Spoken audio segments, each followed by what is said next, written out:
그냥 운동하고 열심히 살면 심혈관을 튼튼하게 유지시킬 수 있는 게 아니구나. 누구나 심혈관은 약해지는구나. 나이가 들면서. 그래서 결국 이게 약해져서 모두 다 사망에 이르는구나. 어떻게 하면 혈관을 튼튼하게 할까? 심장을 튼튼하게 해서 이쪽으로 공급되는 혈액량을 얼마나 늘릴까?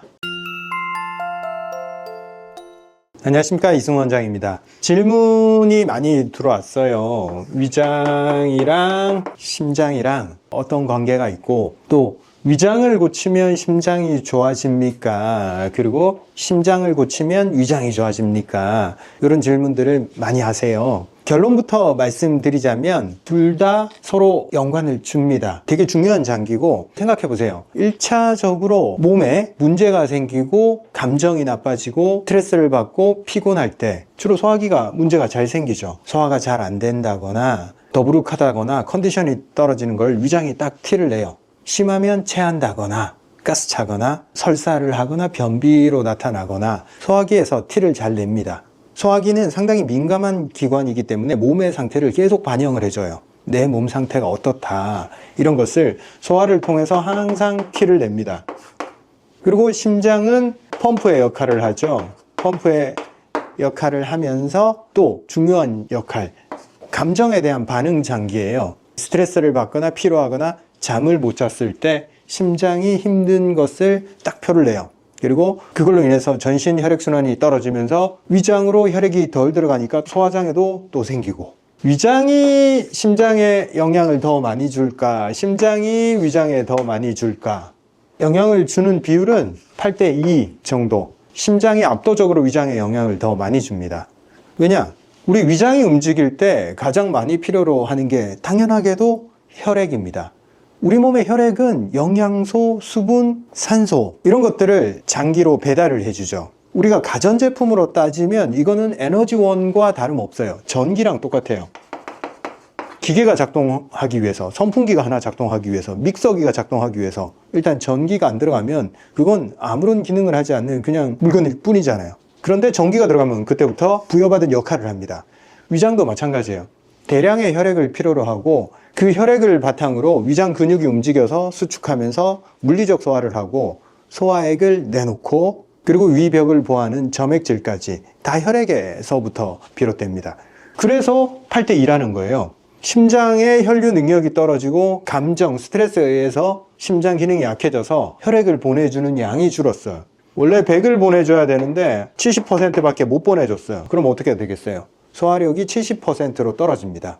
우리가 소화기가 약해졌을 때 크나큰 문제가 생기죠. 왜? 혈액의 재료도 결국 소화를 통해서 물질을 받아들여서 혈액을 만들고 몸을 건강하게 만들어주잖아요. 근데 소화 기능이 떨어져서 소화 효율이 떨어져서 먹은 음식으로부터 혈액을 못 만들어내요.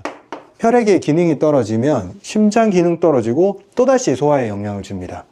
순간적으로는 심장이 위에 영향을 끼치는 정도가 크지만 만성질환으로 가면 갈수록 잘 못 먹으니까 거기서부터 더 심각한 문제가 또 생기겠죠. 결국 이라고 하지만 길게 봤을 때는 상당히 영향을 준다라고 볼 수 있습니다. 그런데 치료에 있어서 우리가 당장 문제를 해결해야 되잖아요.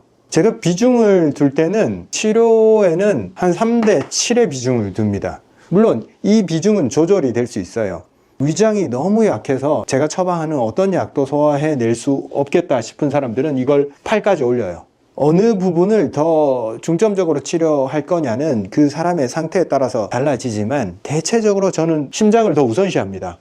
왜? 혈액을 빨리 회복시키는 것만이 사람을 회복시키는 가장 빠른 방법이기 때문에 그래요. 젊을 때는 좀 소화 안 되다가도 뭐 소화제 좀 타먹고 운동하고 그러면 소화가 되죠. 근데 점점 나이 들수록 소화가 안 되잖아요. 만성소화장애 계속 약 타다 먹고 있어. 낫든지 말든지. 그렇게 해봐야 낫지 않는데, 문제의 근원, 우리가 구분된 생각에 의해서 소화가 안 되니까 소화제를 먹어야지 라는 생각에 빠져 있는 거예요. 그분들은 실질적으로 심장이 약해지고 혈관이 약해지는 그런 단계에 들어가 있습니다.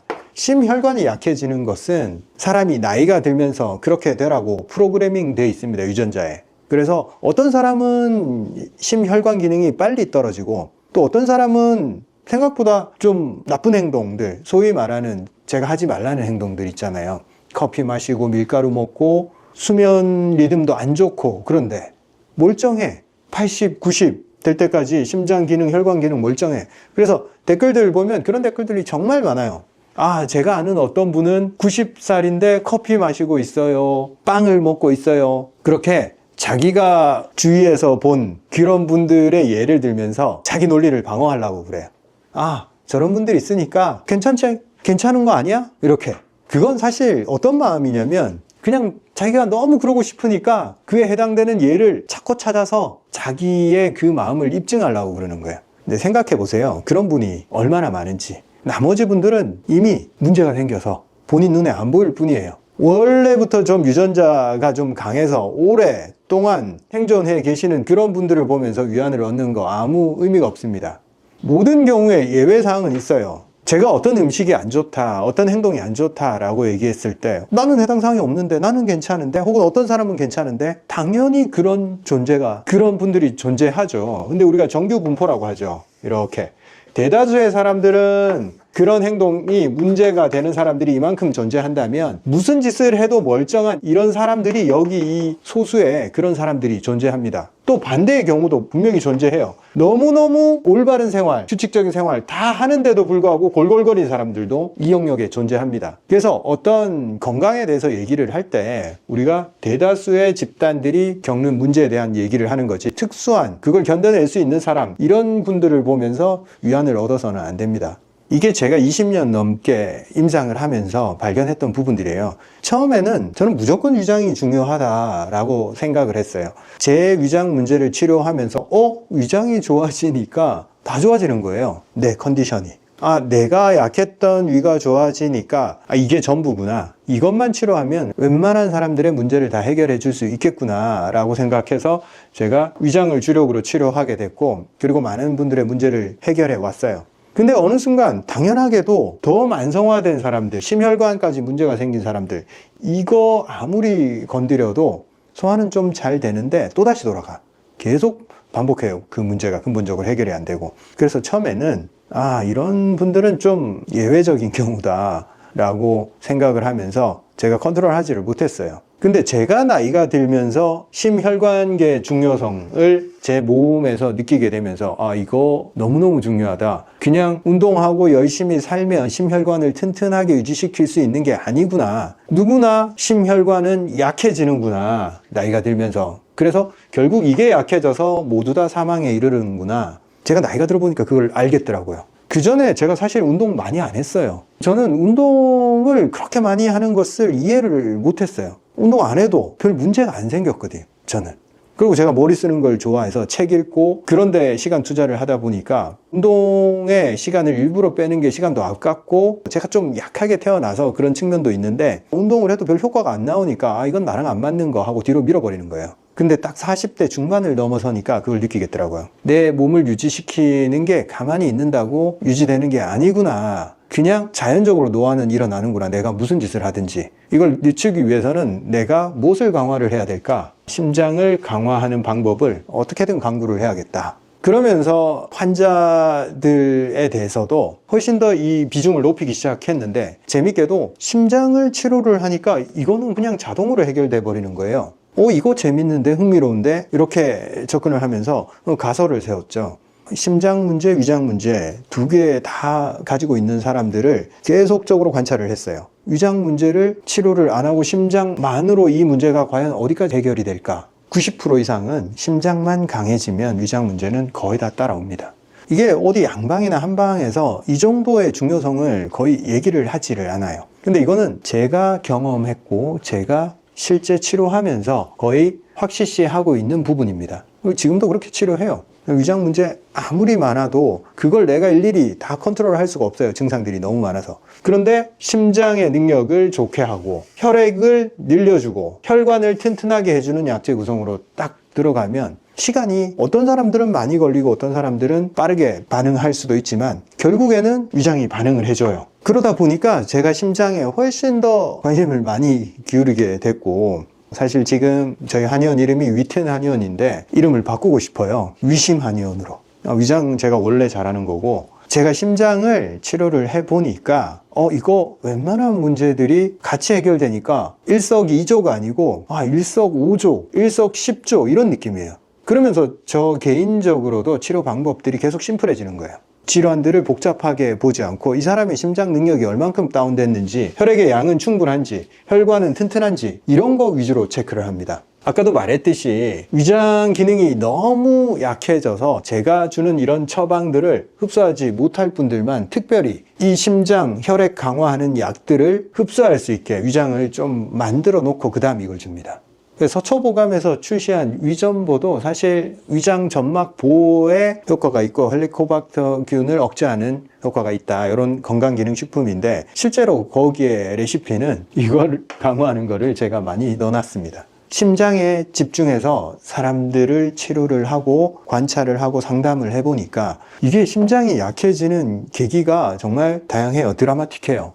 수술을 하면서 혈관들이 좀 잘려나가고 혈액이 줄고, 그리고 감염에 걸리면서 코로나 같은 우리가 질병이랑 싸우는 과정에서 혈액의 혈장에 들어있는 그 수많은 혈구세포들이 많이 손상이 돼요. 이 혈액은 일종의 군대예요, 군대. 우리 몸에서 운송을 책임지는 택배 같은 역할을 하기도 하면서 방어력의 최전방에 있는 군대 같은 역할도 해요. 정말 다양한 역할을 합니다. 그래서 코로나에 감염되고 심장이 약해지는 분들이 왜 그러냐면 이 혈액에 있는 재료들을 총동원해서 그 바이러스를 이겨내려고 군대가 손상이 많이 된 거예요. 그래서 이후에 나머지 원래 혈액이 해야 되는 그 물질 이송의 기능, 그리고 방어의 기능, 이런 것들이 다 떨어져 버린 거예요.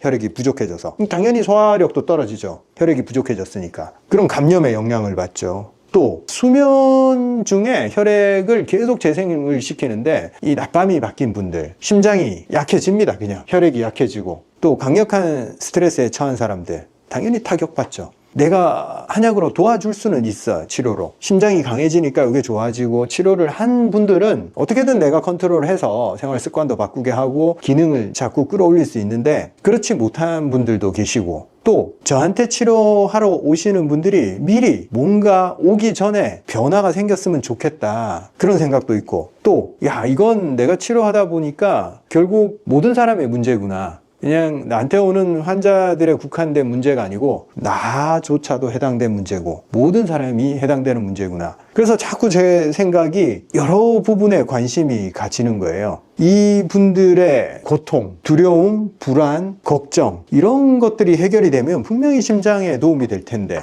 그리고 수면에 도움이 될 텐데 이걸 어떻게 해결하지? 그런 쪽으로 생각이 자꾸 넘어가다 보니까 요즘 주제들이 그런 내용들이 많잖아요. 두려움을 어떻게 처리하는지, 그리고 시련이 닥쳤을 때 어떻게 대처할지, 그리고 저한테 치료하러 오지 않더라도 심장을 어떻게 강화할지 계속 저는 실험해보고 테스트하는 거예요. 가장 효과적인 운동이 뭘까? 그렇게 해서 찾아냈던 게 계단 오르기고, 계단 오르기와 함께 제가 구독자나 우리 환자들한테 제공해 줄 수 있는 게 본인이 겪고 있는 그 불안과 두려움을 어떻게 처리할 수 있게 도와줄 수 있는지, 그런데 결국 관심이 갈 수밖에 없어요.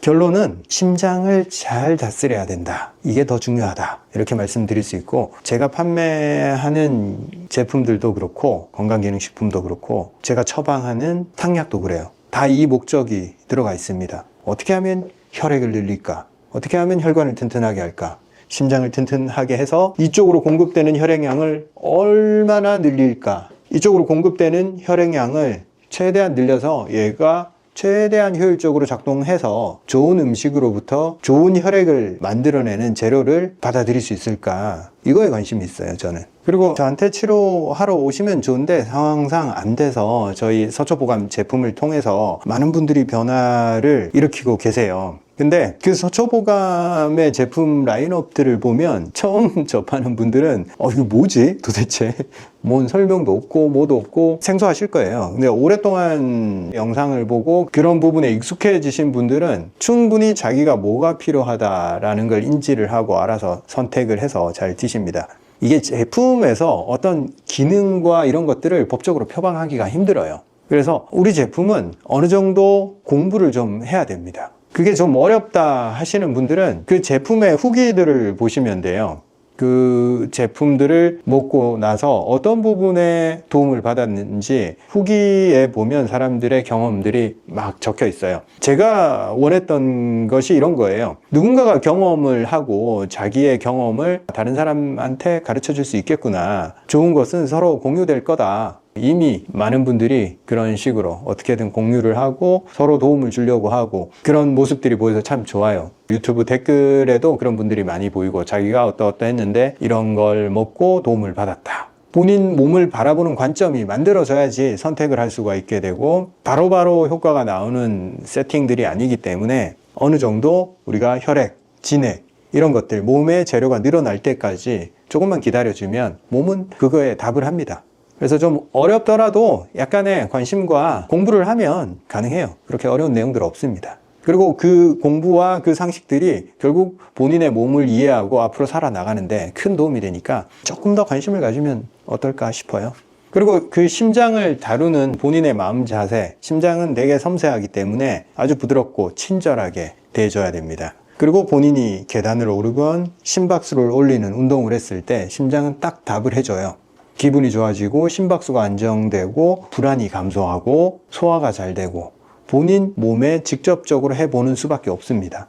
그렇게 시도를 해보고 본인이 느껴야지 방향성을 찾을 수가 있어요. 제가 백날 얘기해주고 유튜브 영상 100개 찾아본다고 해결되는 문제가 아니에요. 본인이 한 걸음 떼면서 본인을 관찰해야 돼요. 두려워하지 마시고. 저는 너무 감사드리는 게 댓글이 100개 달리고 200개 달리는데 거의 부정적 댓글이 없어요, 요즘. 그만큼 우리 구독자들이 스스로 행동으로 옮기고 그 기쁨을 느끼고 그리고 그걸 다른 분들한테 전달해 주고 싶다. 이런 마음으로 작동하는 게 저는 보입니다. 너무 좋아요.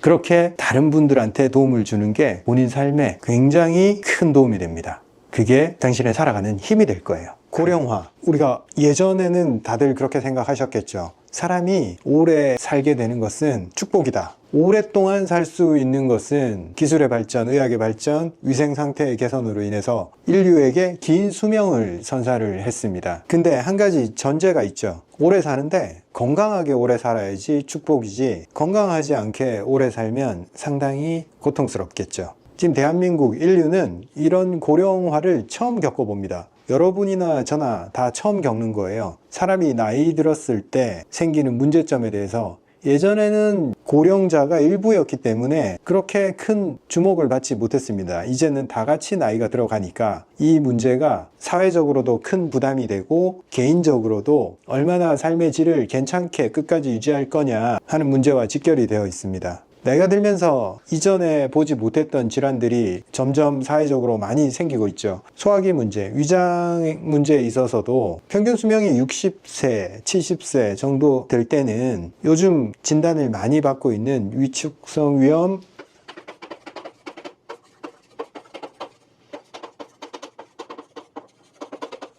이게 흔한 질환이 아니었어요. 그런데 평균 수명이 높아지니까 65세 넘어가면 빈도가 확 높아집니다. 그리고 역류성식도염, 위장 쪽에는 이런 질환들, 그리고 심장 쪽에서는 고혈압, 고지혈, 또 당뇨도 혈관성 질환으로 따라오고 협심증, 부정맥, 심장 증상들이 나타납니다. 예전에는 이런 질환이 없었나? 당연히 있었겠죠. 고령자들한테. 그런데 고령자가 비중이 적었고 그 적은 비중에서 또 이런 질환을 가지고 있는 사람은 또 더 적었겠죠. 그래서 눈에 잘 안 띄었던 거예요, 예전에는. 근데 고령화가 진행이 되면서 모든 고령인 사람들이 다 건강하냐? 건강한 사람도 있어요, 나이가 들었는데도. 그런데 건강하지 않은 사람도 나이가 들어갑니다. 그랬을 때 위장이 원래 약했던 사람은 오랫동안 위장이 염증 상태에서 노출되어 있다가 결국 나이가 들면서 이런 위장 점막세포의 변형이 생기는 거죠. 예전에는 이런 진단 자체가 내시경도 없었고 진단도 잘 못했지만 위장이 약한 사람도 단명하는 경우가 많았어요. 그리고 심장이 약한 사람, 심혈관이 약한 사람도 예전에는 단명을 했어요. 근데 기술이 발전하면서 뇌경색, 뇌출혈 이런 것들도 조기에 막아내고 위암 같은 것들도 조기에 발견해서 사망률 자체가 낮아지고, 사실상 우리가 의학 기술보다 고령화가 진행이 되는 것은 영양 상태의 개선에 기인하는 바가 더 큽니다. 지금이야 잘 와닿지 않겠지만 예전에 사망 원인의 대다수는 기아입니다. 기아. 못 먹어서. 그래서 먹고 사는 문제가 해결되고 식량의 대량 생산이 만들어지면서부터는 기아 문제가 우리가 흔히 볼 수 있는 문제가 아닌 게 돼버렸잖아요. 그래서 오래 살게 됐는데, 그러다 보니 이 질환들, 문제와 함께 같이 살아야 되는 그런 시대가 되었습니다. 이 문제들을 어떻게 바라봐야 될까? 우리는 생각을 하고 대처를 해야 됩니다. 문제가 생겼으니까 병원 가서 진단받고 처방받으면 이 질환들이 해결이 되겠지라고 생각을 하시지만 해결되는 문제가 아닙니다. 이 모든 문제는 오래 살게 되면서 겪는 문제라고 보면 돼요. 우리가 오래 사는데 적응하기 위해서는 계속 지속 가능한 유지 관리 장치를 마련을 해야 됩니다. 내가 몸이 문제가 생겼고 관절도 안 좋고 그러니까 운동은 좀 힘들겠네 라고 운동을 줄인다거나, 그렇게 해서는 긴 시간 10년, 20년, 30년 동안의 그 상황을 견뎌내기가 어려워집니다. 우리 몸은 움직일 때만이 건강을 유지할 수 있어요. 이 질환의 문제들 포함해서 건강을 어떻게 지속적으로 유지할 거냐 하는 문제의 해법은 얼마나 지속적으로 운동을 할 수 있느냐, 여기에 달려 있습니다. 그래서 현재 내 상황에 맞는 운동들을 굉장히 집요하게 찾아내야 됩니다. 그렇지 않으면 운동을 못할 이유들 밖에 존재하지 않아요.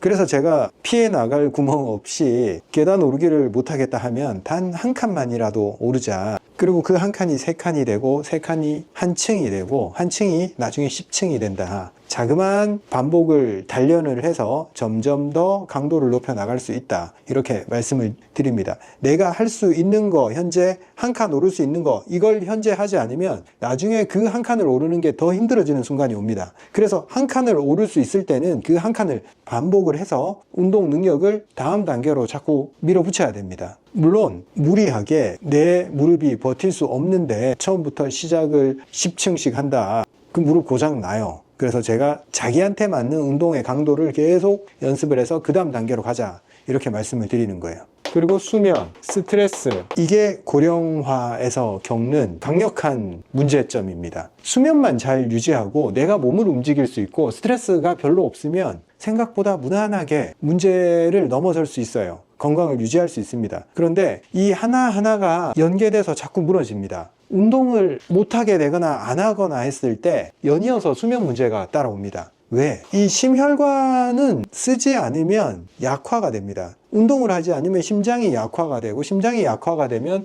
수면 포함해서 불안장애, 이런 심장이 약했을 때 나오는 불안정한 패턴이 생깁니다. 두 개 중에 뭐가 먼저 시작할지도 몰라요. 수면 장애가 운동을 못하게 만들 수도 있고, 불안하니까 움직이기 싫어질 수도 있고, 또 스트레스를 받아서 잠을 못 자게 되고, 잠을 못 자니까 운동을 못 하게 되고, 이런 것들이 서로 영향을 끼치면서 계속 그 증상들을 심화시켜 나갑니다. 결국 우리가 이런 증상들이 나타나는 것은 결과물이에요. 위장의 문제, 심장의 문제, 이런 것들은 결과물이에요. 내 생활이 뭐가 깨졌냐, 거기서부터 시작이 됩니다. 보통 여기다가 한 가지 더 붙이자면 식습관이 있겠죠. 내가 나이가 들었는데도 불구하고, 점막이 약해졌는데도 불구하고 자극적인 음식, 젊을 때 먹었던 매운 거, 술, 커피, 그런 거 여전히 계속 먹으면 어느 순간부터 점막이 다 깎여 나가기 시작해요. 그래서 잘 못 먹으니까 에너지 대사가 잘 안 되고, 위장도 자꾸 멈추고, 그러면 수면이든 운동 능력이든, 근육이 빠지니까 운동 능력이 떨어지고, 소화가 안 되니까 밤에 잠을 못 자요.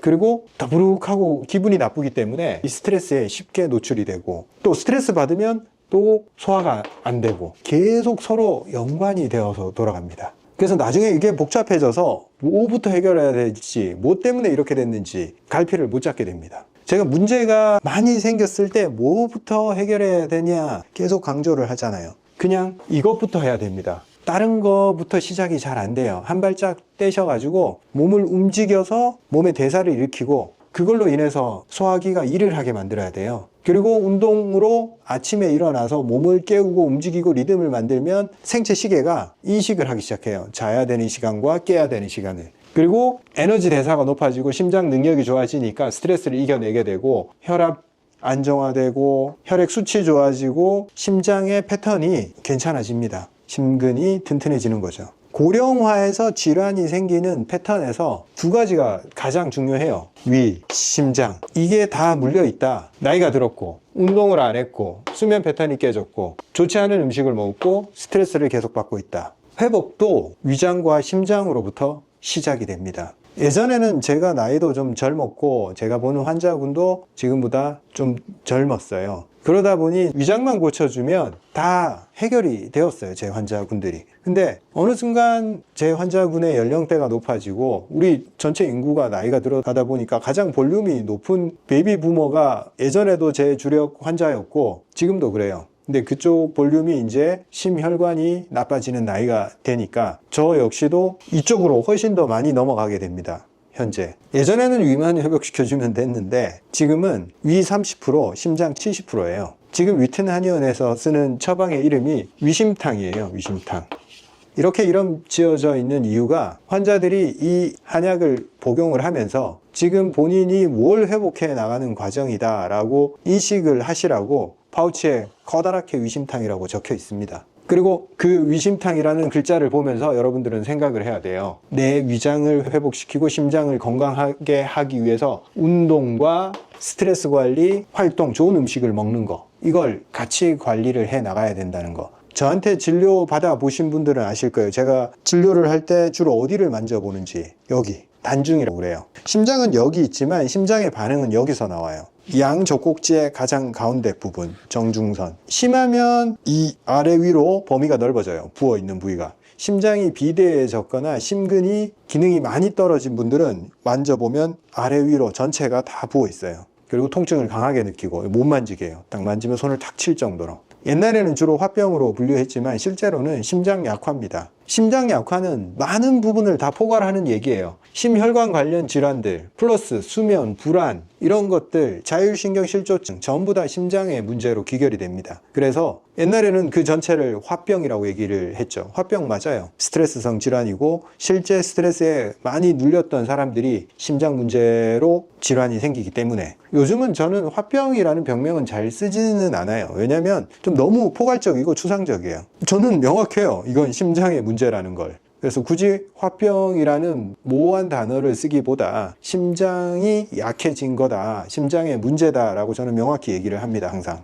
그리고 실제 개선이 되었을 때 심장의 문제들이 해결이 됩니다. 두근두근 거린다거나 불안하거나 불면, 긴장, 스트레스를 이겨내는 능력, 이런 것들이 다 바뀌어요. 심장이 튼튼해진 사람들은 점점 표정이 밝아지고 웃게 돼요. 심장이 약해진 사람들은 불안해하고 우울해져 있고 그냥 부정적인 얘기들을 많이 하게 되어 있습니다. 그래서 불안증이 심장의 문제다라고 그냥 생각하시면 돼요. 자, 결론을 말씀드리면 우리는 고령화에 대비를 해야 됩니다. 어떻게 하면 괜찮게 살아갈 수 있을까? 건강하게, 좀 덜 아프고 혹은 안 아프고 살아갈 수 있을까? 그러려면 이 병명이 발생한 이유들을 알아야 됩니다. 위장과 심장이 약해지는 이유들. 나이가 들었지만 운동을 해야 된다. 그리고 제대로 잘 먹어야 된다. 그리고 고민거리는 많겠지만 더 심플하게 살아야 된다. 요걸 하지 못했기 때문에 몸의 밸런스가 무너졌고 위장병이 생겼고 심장병이 생긴 거예요. 자꾸 병원에서 병명을 지어주니까 내가 사는 방식이랑 이 병명이랑 별개로 이런 질환은 뭔가 운이 없어서 내 유전자가 취약해서 생긴 거,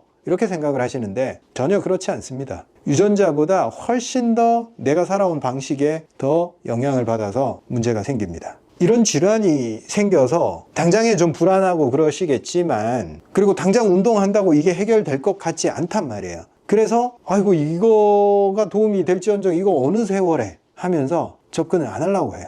근데 우리가 고령화에서 질환을 대하는 자세는 짧은 호흡으로 대하면 계속 문제를 더 키워나갑니다. 짧은 호흡이라는 것은 당장 문제 해결하려고 약 다 먹고 진통제, 소염제, 위산 차단제 이런 거 쓰는 거 얘기하는 거예요. 그렇게 당장 눈앞에 있는 급한 불 끈 것 같아서 이거 약이 듣네 하면서 자꾸 쓴단 말이에요. 안 들어요. 이건 정해져 있습니다. 그런 약은 내 몸을 전체를 복구시키는 약들이 아니고 급한 불 끈다고 내 몸에 상당한 부하를 거는 약들이에요. 쉽게 얘기하면 위산은 차단을 했지만 소화는 안 되는 단점이 존재하는 약이에요. 소염제, 항생제는 염증은 잡았지만 세포의 기능을 다운시켜버려요. 혈압약은 혈관이 터지는 것은 막아주지만 말초순환을 저해합니다. 즉 증상들, 눈앞에 있는 것들을 해결하는 것 같지만 전체 시스템에 브레이크를 걸어버려요. 그래서 약을 먹고 들은 것 같은데 사실 뭔가 자꾸 몸이 더 안 좋아지는 것 같고 여기 문제 저기 문제 자꾸 생기는 것 같고 해결은 안 되고 치료약이라고 받아서 자꾸 먹었지만 더 안 좋아지고 그러니까 더 이상 복구 불가능한 사람이 되어가고 우울해지고 점점점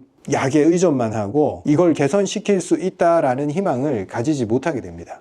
눈앞에 있는 걸 취하는 짧은 호흡으로 접근했기 때문에 그래요. 고령화에서는 무조건 긴 호흡으로 접근을 해야 돼요. 몸 전체의 시스템을 회복시키기 위해서 운동을 계속 매일 아무런 티가 나든 안 나든 그런 건 상관없어요. 그냥 매일 내가 세팅해 놓은 운동량을 채워야 됩니다. 그게 언제 빛을 발할지 아무도 몰라요. 어떤 사람은 보름만 해도 효과가 나오는 사람이 있을 거고 어떤 사람은 1년이 걸릴지 2년이 걸릴지 몰라요. 어떡하겠어. 시간이 걸리는 문제인데 남들은 빨리 나았다고 나는 왜 이래 라고 말할 게 뭐가 있어요. 그 사람과 나는 다른데 시간 투자를 해야 됩니다. 그래서 긴 호흡으로 접근을 해야 돼요. 운동을 할 때도 짧게 뭔가 효과를 보리라 생각하지 마시고 근데 보세요. 내가 손해보는 게 뭐가 있어. 맨날 운동하는 게 내가 뭐 억울할 게 있어요? 그냥 하면 되잖아. 내가 매일 하는 행동에 있어서 플러스는 있지 마이너스는 없어요. 그래서 하시면 됩니다. 그 다음 밤늦게 뭐 한다거나 수면 리듬을 깨는 생활 패턴들 더 나이가 들기 전에 고쳐야 됩니다. 밤에 뭔가를 하는 행동들 제일 중요한 일을 아침에 몰아서 에너지를 써서 그때 하면 됩니다. 뭐 하면 돼요? 아침에 일어나자마자 해 뜰 때 운동을 하면 기분이 좋아지고 에너지 레벨이 높아져요. 하루 종일 그거 가지고 버틸 수가 있습니다. 하루에 배치를 어떻게 하느냐에 따라서 내 몸이 달라집니다. 그 다음에 스트레스. 당연히 내 자식이 있고 자식의 손자가 있고 내가 신경 써야 될 내 자손들이 많으면 신경 쓸 게 많겠죠. 그러면 나이 들면 누구나 그렇게 스트레스에 빠질 수밖에 없나? 더 심플하게 생각하고 젊을 때처럼 이 문제를 내가 해결할 거야 라고 에너지 투입을 많이 하지 마시고 그냥 믿고 맡기고 내버려둬도 세상은 돌아간다 생각하고 내 문제가 아닌 문제에 자꾸 과도한 에너지를 투입하지 않아야 됩니다. 우리는 나이가 들었어요. 젊지 않아요. 그 에너지를 감당을 못합니다. 그래서 새 둥지를 떠나서 자기 날갯짓을 스스로 하는 자식들 믿고 맡겨주세요. 그냥 잘 되든 안 되든 내 손을 떠난 거예요. 그게 서로 심플하게 살 수 있는 방법입니다. 식습관, 수면 패턴 이런 것들이 하루아침에 잡히는 게 아니에요. 굉장히 반복되게 노력하고 패턴을 찾아 나가야 됩니다. 젊을 때 뭐가 아파서 소염제 먹고 위산 차단제 먹고 위염약 먹고 그런 시기는 지났습니다. 무조건 긴 안목으로 접근할 수 있는 방식을 택해야 됩니다. 제가 한약 치료할 때도 예전에 젊은 사람들 치료할 때랑 패턴이 달라요. 젊은 사람들 얼마 안 걸려요. 살을 빼든 위장 문제를 해결을 하든 금방금방 됩니다. 예전에는 그랬어요. 사람의 회복력이란 정말 대단하구나. 내가 도와줄 일 조금만 도와주면 나머지는 몸이 알아서 복구를 하는구나. 근데 지금 제가 환자를 대할 때 호흡이 길어요. 이번 한 달에 반응이 안 나올 수 있습니다 라고 제가 미리 말씀을 드려요. 이미 환자들도 다 그걸 인지하고 계시고 근데 간혹 호흡이 짧은 분들이 그걸 참지를 못하는 분들이 있어요. 근데 그거는 우리가 해줄 수 있는 부분이 아니에요. 그렇게 빠른 호흡으로 뭔가 변화를 유발해내면 본인 몸이 못 버팁니다. 긴 호흡으로 제대로 완성을 하면 나중에 어떤 약에 의존하지 않고도 몸이 사이클을 회복을 하고 모든 게 맞아떨어지게 됩니다. 그때는 괜찮아요. 먹는 거, 자는 거, 심장, 소화 그런 것들이 괜찮게 돌아가게 됩니다. 근데 치료하러 와서도 그 치료를 대하는 자세가 호흡이 짧은 분들은 그 초반에 그 변화가 없는 그 지루함을 잘 못 견뎌요. 변화는 웬만하면 다 생기게 되어 있습니다. 오늘은 고령화에서 질환 그리고 몸을 대하는 자세에 대해서 말씀을 드렸어요. 한의학적으로 긴 안목으로 기혈수를 회복해 나가기만 하면 그리고 본인이 해야 될 행동들을 쌓아 나가기만 하면 해결이 어려울 것 같았던 이런 문제들이 차츰차츰 실타래 풀리듯이 풀려나갑니다. 그리고 많은 분들이 경험적으로 다들 댓글로도 그렇고 말씀해 주시고 계시고 본인이 얼만큼 이렇게 지속하고 노력을 했을 때 변화가 생기더라. 기분의 변화도 생기더라. 심리 상태가 변했다. 그리고 몸의 통증, 문제점들이 점점 사라지더라. 예외 없습니다. 그렇게 믿고 해 나가면 누구든 어제보다 나아질 수 있어요. 티가 안 날 뿐이에요. 돌아보면 알아요. 계속 눈에 안 보이는 변화가 쌓여가고 있었구나. 변해보면 알아요. 괜찮아지면 그때서야 알아요. 하나도 변화가 없는 것 같지만 계속해 나가면 됩니다. 몸에서 가장 중요한 세 가지를 꼽으라면 저는 항상 기, 혈, 수 세 가지를 꼽습니다. 기는 우리 몸을 움직이게 하는 에너지,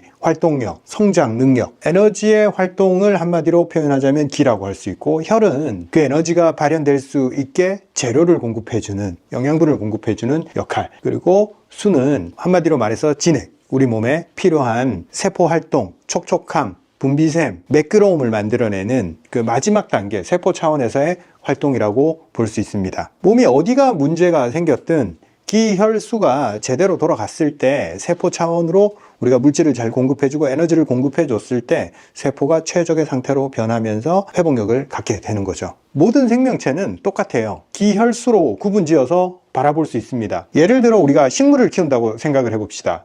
어떤 부분에 문제가 생겼냐, 그 원인을 찾아내서 해결해 주면 문제가 해결이 됩니다. 식물한테도 똑같이 기혈수가 중요해요. 식물한테 기라는 것은 에너지 합성 능력, 태양을 통해서 광합성을 하고 물질과 에너지를 생성해내는 작용, 생장.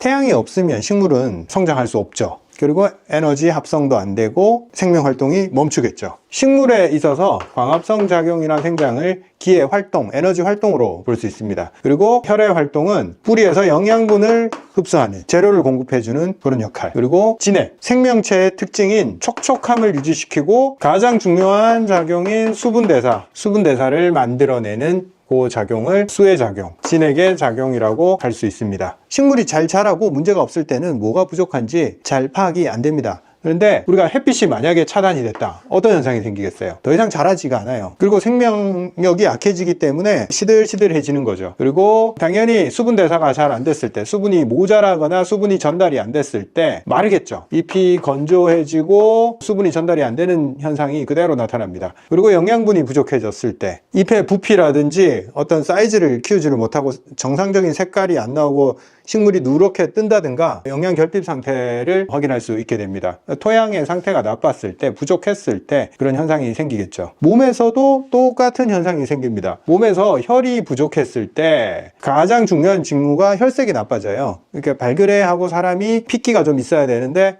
창백하다, 푸르스름하고 허연색으로 핏기가 없다, 이런 형태로 가는 것은 다 혈 부족이겠죠. 그리고 몸에 진액이 부족했을 때는 건조 증상, 피부가 건조해지고 눈이 건조해지고 코 점막이 건조해지고 소화기가 건조해지면서 속이 쓰리고 역류를 하고 모든 안팎으로 피부, 내장, 안과 밖이 다 건조해지는 증상으로 나타납니다. 진액이 부족했을 때. 그리고 기가 부족했을 때 사람들은 깔아집니다. 움직이는데 힘이 너무 많이 들고 자꾸 눕고 싶고 앉고 싶고 에너지가 안 나고 피곤하고 깔아앉아 버려요. 몸에 문제가 생겼을 때 핵심적으로 내가 뭐가 부족한지를 정확히 알아야지만이 대처를 할 수가 있습니다. 오장육부 중에서 어떤 부분이 약해졌을 때 기혈수의 부족 증상이 잘 나타나느냐, 가장 허약한, 기가 허약한 상태를 예를 들면 소화기가 제일 문제가 생기고 그 다음에 냉증이 생겨요. 에너지 대사가 안 되고 태양의 에너지를 통해서 광합성을 하고 에너지를 합성하고 동물 기준으로는 열을 만들어내는 그 에너지 대사 활동이 있어야 되는데 소화기 작동 안 하고 장기에서 에너지 활동이 없으니까 모든 장기가 냉증이 생기고 에너지 대사의 가장 중요한 부분인 근육 활동이 잘 안 됩니다. 그래서 소화가 잘 안 되고 몸이 차고 무기력해지는 현상이 생깁니다. 대표적인 증상으로는 소화기 쪽 문제에서 위하수, 소화기가 처지고 배에서 물소리가 나는 현상. 이 소화기는 어느 정도 소화액을 내놓고 어느 정도 근육의 활동, 열이 있어야지 차가운 음식이 들어와도 이겨내고 강한 소화액으로 질긴 음식도 소화해낼 수 있습니다. 그런데 소화기의 근육이 약하고 소화기의 온도도 안 돼.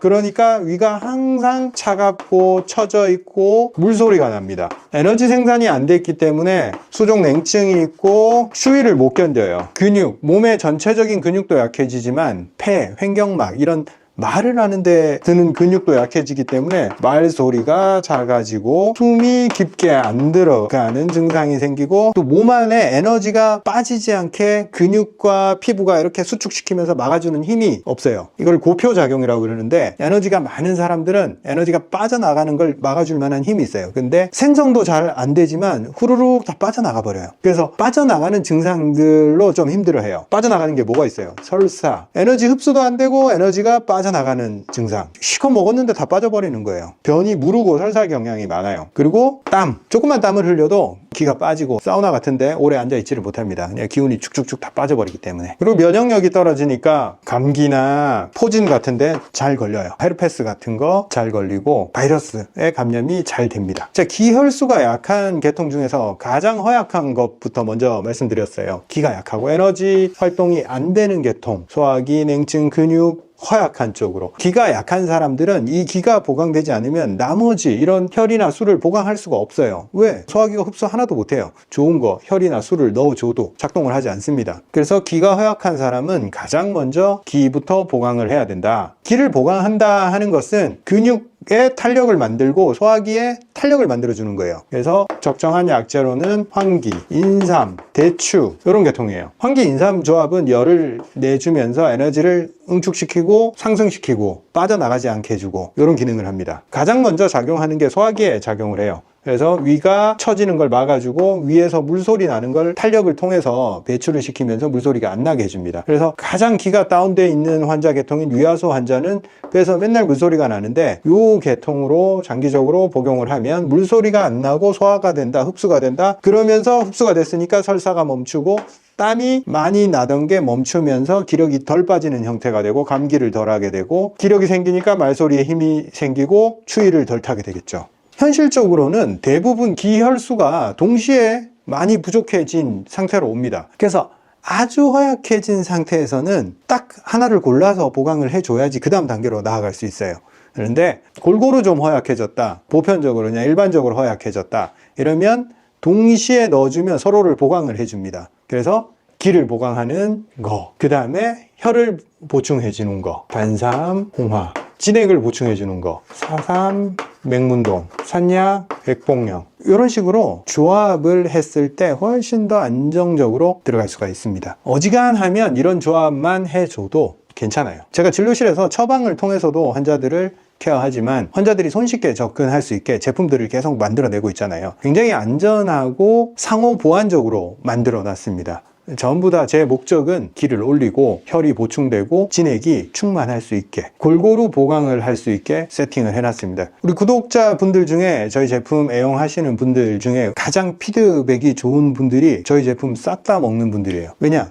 그런 조합을 통해서 기혈수가 골고루 보강이 되기 때문입니다. 혹시 모르는 분들이 있을까봐 잠깐 광고하고 가겠습니다. 저는 한의사 이승우고 서초보감이라는 건강식품 회사를 따로 운영하고 있습니다. 거기서 지금 출시한 제품은 첫째로 환사종, 산약 백봉령, 사삼 맹문동, 구기자 감구, 단삼 홍화 요 네 가지를 따로따로 드셔도 괜찮은데 한꺼번에 드셨을 때 반응이 좋습니다. 그리고 출시한 지 2달 정도 됐는데 상당히 반응이 좋습니다. 황기, 인삼, 백출, 감초, 당기, 곽향 조합으로 출시된 제품입니다. 그리고 수분톡톡 제품인데 천도 시로 용융해서 순수한 소금을 만든 거예요. 그래서 수분대사, 수분이 빠르게 흡수되지 않고 몸에 수분이 부족하다 할 때 이걸 같이 드시면 좋은데 환사종이랑 조합을 했을 때 반응이 좋습니다. 물에 500cc에 한 포씩 넣어서 드셔보시고 반응을 느껴보는 것도 좋습니다. 오늘은 기가 허한 경우에 대해서 구분지어서 얘기를 했는데 아까도 말씀드렸듯이 이게 단독으로 오지 않아요. 혈허와 진액고갈이 같이 겹쳐서 온단 말이죠. 그럴 때 어떻게 우선순위를 두고 어떤 장기 먼저 접근을 해서 좀 해결을 해 나갈 수 있는지 조금 더 자세하게 한번 풀어보도록 하겠습니다. 기가 허한 경우와 진액이 고갈된 경우가 이렇게 겹쳤을 때 이걸 어떻게 해결할 거냐. 에너지가 없고 소화 능력도 떨어지고 몸이 차고 전체적으로 에너지 다운 현상, 기허, 기담, 진액이 같이 고갈됐단 말이에요. 진액의 고갈 증상은 전부 다 건조 증상으로 나와요. 눈, 코, 입, 머리, 피부, 안과 박 전부 다 건조 증상으로 나옵니다. 뭐 안 건조한 데가 어디 있겠어요. 몸은 다 촉촉해야 되고 생명력이 왕성했을 때 몸은 매끄럽고 촉촉해야 됩니다. 그런데 건조 증상이 생기기 시작했다. 내 몸에 손톱이 건조해지고 손바닥이 건조해지고 땀이 나지 않고 피부가 가렵고 소화가 안 돼서 맨날 더부룩하고. 자, 기허에서도 이 무력하고 소화가 안 되는 현상이 나타나는데 이 무력해서 소화가 안 되는 거랑 진액이 고갈이 돼서 소화 안 되는 거랑 좀 다릅니다. 진액이 많이 고갈이 되면 첫째로 점막이 말라요. 위 속에 점막이 코팅이 돼 있고 이걸 통해서 강한 위산이 나왔을 때도 소화를 해내며 위 벽을 보호하고 다 견뎌내잖아요. 그런데 점막이 사라졌다. 그러면 염증이 생기고 궤양이 생기고 쓰리고 소화가 느려져. 매끄러움이 사라지기 때문에 그래요. 위염도 생기겠죠. 이게 점점점 심해졌을 때 위염이 위축성 위염, 점막이 다 날아간 건조한 상태, 위축성 위염이 되고, 거기서 더 나아갔을 때 점막의 보호 능력이 없으니까 세포 변형으로 연결이 됩니다. 그때 세포 변형이 누적이 되는 것을 장상폐화생이라고 그래요. 자, 소화기 라인, 입부터 항문까지예요. 침이 제대로 안 나오고 입안이 건조하고 혀가 갈라지고 목구멍이 마르고 식도가 매끄럽게 내려가지 않고 음식을 삼켰을 때 자꾸 걸리는 느낌을 받고 위에 들어가서도 자꾸 머무르고 뭔가 불쾌하고, 거기서 자극을 못 견디니까 위 점막이 괴롭다고 역류시키고, 그러니까 또 식도가 상하고, 이 계속 반복을 하는 거예요. 그래서 만성질환으로 넘어가면 전부 다 진액고갈로 고생을 해요. 건조 증상이 따라올 수밖에 없다. 몸 안에 촉촉한 수분 대사가 되지 않는다. 소화기 입부터 항문까지 다 건조해지는지 알겠어. 쭉 내려갔을 때 위를 지나서 대장까지 건조해지니까 변비가 오겠죠. 진액이 부족해졌을 때 소화기 말고 또 어디가 또 문제가 생기냐면 폐가 문제가 생기겠죠. 폐도 기관지부터 폐까지 다 촉촉해야 됩니다. 안에서 건조해지면 문제가 생겨요.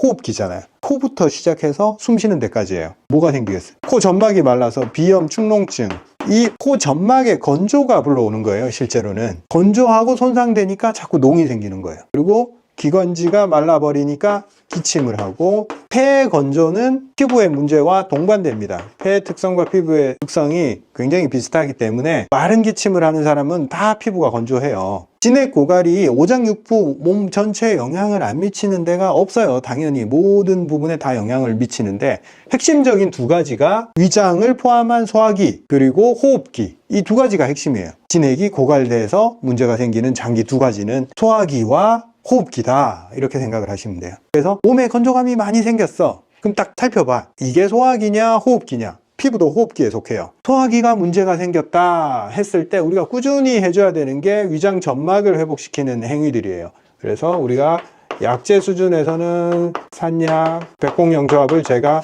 추천을 하는 거고, 식품 수준으로는 양배추, 브로콜리, 촉촉하고 물기 많은 채소들, 배추 같은 거, 아삭아삭하고 물기 많은 채소들을 많이 먹어주면 위 점막 회복에 도움이 된다. 그리고 폐의 건조, 호흡기의 건조를 막아주는 대표적인 약재는 사삼과 맹문동인데, 이게 가장 좋아요. 밤에 기침하고 건조하고 피부가 건조하고 비염, 축농증 전부 다 도움이 됩니다. 폐도 기침도 멋지만 피부가 건조감이 사라져요. 이게 깜짝 놀래요. 사람들이 이걸 꾸준히 먹게 됐을 때 나타나는 변화를 보면. 부족한 진액, 호흡을 방해하던 건조감, 그걸 해소해 주기 때문에 안팎으로 건조감이 사라져요. 그리고 식품으로는 우리가 촉촉한 호흡기에 도움이 되는 배, 도라지, 두유도 괜찮아요. 이런 것들을 많이 먹어야지 매끈매끈 촉촉한 호흡기와 피부를 만들 수 있다라고 말씀드릴 수 있어요. 이제 본론으로 들어가서, 사람이 소화도 못 시키고 맥도 많이 떨어져 있고 몸도 차고 허약하고 막 그래. 근데 막 건조 증상들이 많이 나타나요. 입안도 건조하고 호흡기도 건조하고 기침도 하고 메마른 현상들이 너무 많이 나타난단 말이에요. 그럴 때는 이 두 가지 증상이 있을 때 우선순위는 기와 진액 중에 진액이 조금 더 우선순위가 됩니다. 비율 조정을 하면 돼요. 내가 어떤 증상이 더 우세하냐에 따라서 그걸 보강해 주는 게 우선시 돼야 됩니다. 만약 진액이 고갈된 상태, 막 건조하고 이 메마른 현상이 있고 소화기나 폐가 이렇게 약해졌는데 인삼, 황기 같은 기를 보호해주는 열성 약재만 쓴다. 어떻게 되겠어요? 그 열에 의해서 건조가 팍 일어나 버려요. 그래서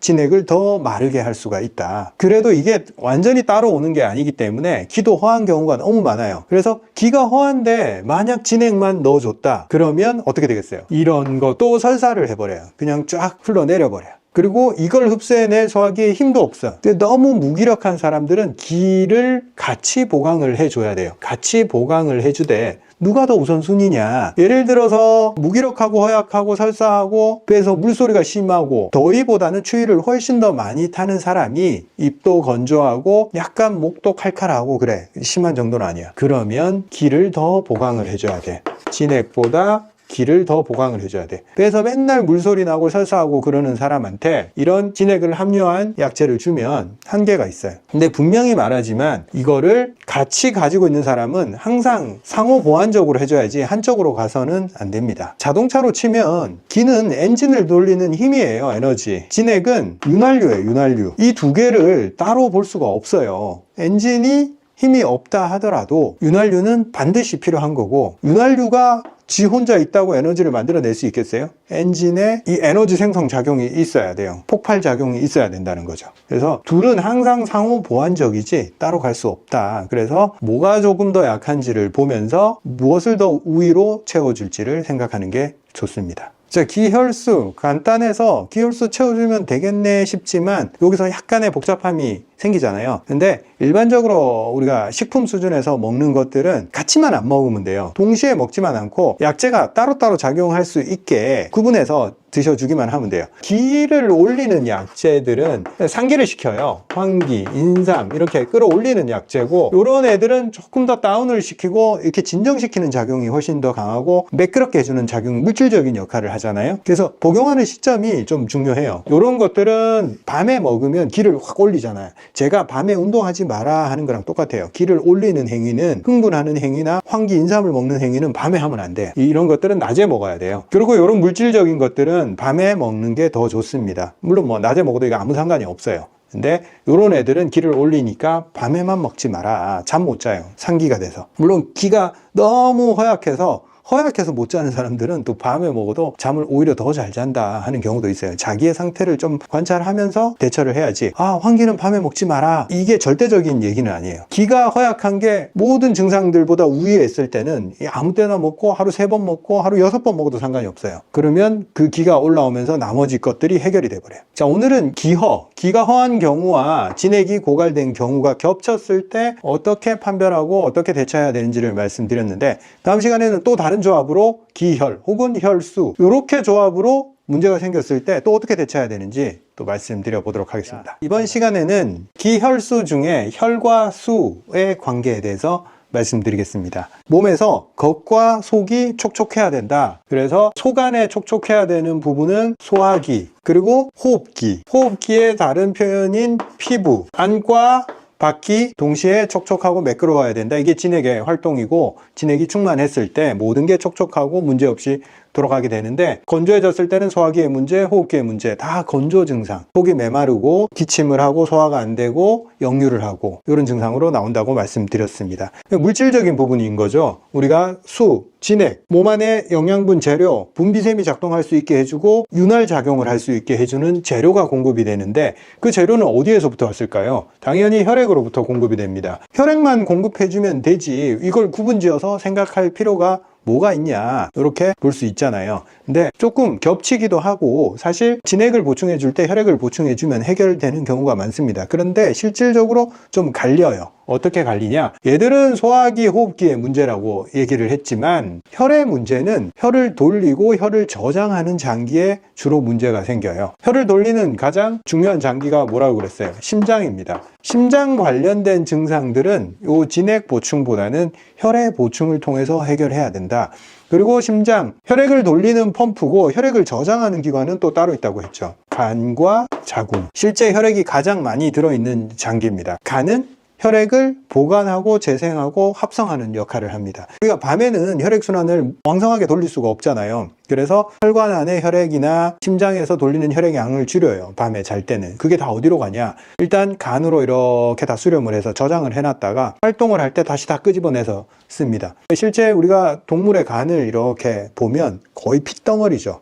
그 안에 굉장히 많은 혈액을 함유를 하고 있어요. 우리가 몸 안에 기껏 해봐야 5리터 정도의 혈액을 가지고 있는데, 간을 이렇게 들어보면 좋게 1kg 이상 되는 거죠. 기본적으로 1리터 정도는 저장을 하고 있다. 그리고 밤에는 더 많이 저장을 한다. 이렇게 보면 되겠습니다. 그리고 여자는 간 이외에 자궁도 굉장히 많은 양의 혈액을 저장하는 공간으로 활용을 하고 있습니다. 그래서 증상을 보면 진액이 모자랐을 때 나타나는 증상이랑 혈이 부족했을 때 나타나는 증상이랑 구분이 돼요. 즉, 이 장기의 문제가 증상으로 나타난다는 거죠. 심장은 펌프고 혈액순환에 문제이기 때문에 말초순환이 잘 안 되는 증상이 나올 거고, 그리고 심장은 감정의 장기이기 때문에 불면, 불안, 그런 심리적인 현상을 항상 같이 끼고 나타납니다. 감정의 발현은 항상 심장을 통해서 우리 몸이 표현을 하기 때문에 심장이 허약해지고 문제가 생겼을 때 감정의 문제는 반드시 따라오게 되어 있습니다. 그리고 여성 같은 경우에 혈액의 문제, 혈액의 부족에 들어가게 되면 생리통, 불면, 빈혈, 불임. 자궁에 혈이 부족하면 여성 생식기를 바탕으로 하는 기본적인 기능이 떨어지게 됩니다. 남자 같은 경우에도 간의 혈액이 부족해지고 간의 합성 능력이 떨어졌다. 그러면 피로를 느낄 거고 물질 부족에 시달려요. 손톱이 잘 형성이 잘 안 되고 눈이 피곤하고 모발의 상태가 나빠져요. 탈모가 일어나고 모발이 가늘어지겠죠. 저장하는 혈액이 부족해지니까 보강하는 방식이 다르죠. 이쪽에서는 소화기를 촉촉하게 해주는 방식, 호흡기를 촉촉하게 하는 약재들로 대응하는 거고, 근데 심장이 약해졌을 때는 보혈의 기능이 강한 약재들로 대응을 하게 됩니다. 당기, 지황, 단삼, 홍화. 재료를 만들어주는 약재 플러스 뚫고 지나가는 약재. 혈의 문제는 혈액 자체의 문제 플러스 혈관의 문제를 항상 끼고 있어요. 혈액의 능력이 약하고 혈액이 충분하지 않는 사람은 말초 쪽으로 뚫고 지나가는 능력이 약해요. 그래서 재료만 넣어줘서는 안 되고 뚫고 지나가고 혈관을 튼튼하게 해주는 약재를 같이 쓰게 되면 문제가 다 해결이 돼요. 그리고 간에 저장하는, 합성하고 저장하는 혈액의 조성을 맞춰주기 위해서 구기자라든가 산수유, 감국 같은 미세한 원소들로 혈액의 조성을 맞춰주는 작업을 같이 해줘야 됩니다. 그래서 혈도 부족하고 진액도 부족한 것 같아. 소화도 안 되고 위염 같은 거 많이 생기고 호흡기, 기침, 호흡기 질환 이런 게 생겼잖아요. 근데 불면 불안도 있고 생리통, 빈혈, 불임, 피로 그런 혈이 부족한 증상들을 같이 가지고 있다. 특히 말초, 순환장애 이런 것들을 다 같이 가지고 있다. 그리고 심장이 약한 게 너무나 두드러진다. 근데 소화가 안 돼. 뭘 더 우위에 둘 거냐? 대부분 심장을 우위에 둬야 됩니다. 왜? 심장이 공급해 주지 않으면 어차피 진액을 많이 넣어줘도 이까지 도달시키기가 상당히 어려워요. 혈관을 통해서 이동을 해야 되잖아요. 뚫어주고 이동시켜야 돼요. 여기까지. 진액을 넣어준다고 해도 얘가 안 받쳐주면 여기까지 안 갑니다. 그래서 주로 이 두 개의 문제가 있을 때 요걸 더 우위로 두는 경향이 있는데, 또 여기서 꼭 그렇지만 않은 게, 야, 이걸 넣었어, 이걸 줬어, 근데 얘 소화기가 건조하고 위험이 있고 소화기가 받쳐주지 않아. 그러면 이걸 받아내지를 않아요. 또 굉장히 복잡하고 어려운 것 같죠. 그래서 혈과 진액이 뭐가 우선순위에 있다, 뭐가 더 중요하다, 이렇게 말할 수가 없어요. 상호 보완적이야. 같이 보강해줘야 돼요. 특히 소화기가 약하면 산약, 백복령 이런 걸로 다스려주면서 결론적으로 자꾸 이런 것들을 넣어서 채워주려고 해야 됩니다. 물질적으로 우리가 혈의 기능을 강화하지 않고 최종적으로 모든 문제를 해결하는 건 거의 불가능해요. 이런 거 계속 넣어줘도 근본적으로 문제가 해결이 되지 않아요. 그래서 순서는 소화기가 약하면 일단 최우선순위야. 다른 거 먹을 수가 없기 때문에. 그런데 조금 해결이 되면 빨리빨리 이런 것들로 같이 채워줘야 됩니다. 근데 만약 이런 증상들 위주로 있고 소화기 나 잘 먹고 크게 문제가 없어, 그리고 기침 같은 거 안 해, 그러면 이것만 계속 보강해주면 됩니다. 간단해요. 이걸 주면 몸이 계속 변해요. 혈액의 조성이 좋아지고 혈액순환이 뚫리면서 모든 증상들이 개선되기 시작합니다. 그리고 누누이 강조하지만 이 모든 것을 해결하기 위해서 몸을 쓰는 거, 움직이는 거, 운동하는 거, 그게 바탕이 돼야 됩니다. 아무리 좋은 걸 줘도 심장이 펌핑을 하지 않으면 그걸 필요한데 보내주지를 못해요. 그래서 항상 모든 문제 해결은 운동을 중심에 두고 생각을 하자. 이걸 잊으면 안 됩니다. 그리고 이런 상태에서 만약에 또 기허가 포함이 돼 있어. 기가 허해. 그런데 기를 올려주는 약재는 상기시키고 열을 만드는 거잖아요. 그죠? 그랬을 때 이 혈을 보강해 주는 거랑 좀 상충이 됩니다. 불면 불안이 심한데 엄청 허약하고 설사도 하고 다운이 돼 있어. 혈과 진액이 부족한 증상들이 있어요. 예를 들면 심장이 힘들어서 상열이 되고 불안하고 불면이 있고 몸이 건조하고 진액 고갈까지 쫙 있어. 물질적인 게 부족한 증상들이 주가 됐어요. 그러면 이런 상태에서 물질적인 게 부족하고 진액이 고갈되어 있기 때문에 속이든 겉이든 다 좀 마르는 경향으로 갈 수밖에 없고 변비 경향이 있습니다. 기를 보강해 줄 거냐 말 거냐를 판단하는 데 있어서 이 변비가 굉장히 중요한 변수예요. 기를 올려주는 약재들, 상기, 열 이런 것들을 만들어내는 약재들은 주로 설사하고 속이 찬 사람한테 쓴단 말이죠. 기, 혈수 나 다 부족한 것 같아. 그런데 나는 변비 경향이야. 그러면 혈, 수, 요게 더 부족한 거예요. 기를 올려주는 약재를 쓰면 이 변비 경향이 강해지고 속이 더 건조해져요. 100%. 그래서 기, 혈수 나 다 부족한 것 같아. 그런데 뭘 먼저 보강을 할 거냐? 요걸 보면 돼. 변비냐 아니냐. 변비면 기는 일단 제껴둬야 돼요. 혈, 수 요거를 그냥 보강해 나가면 됩니다.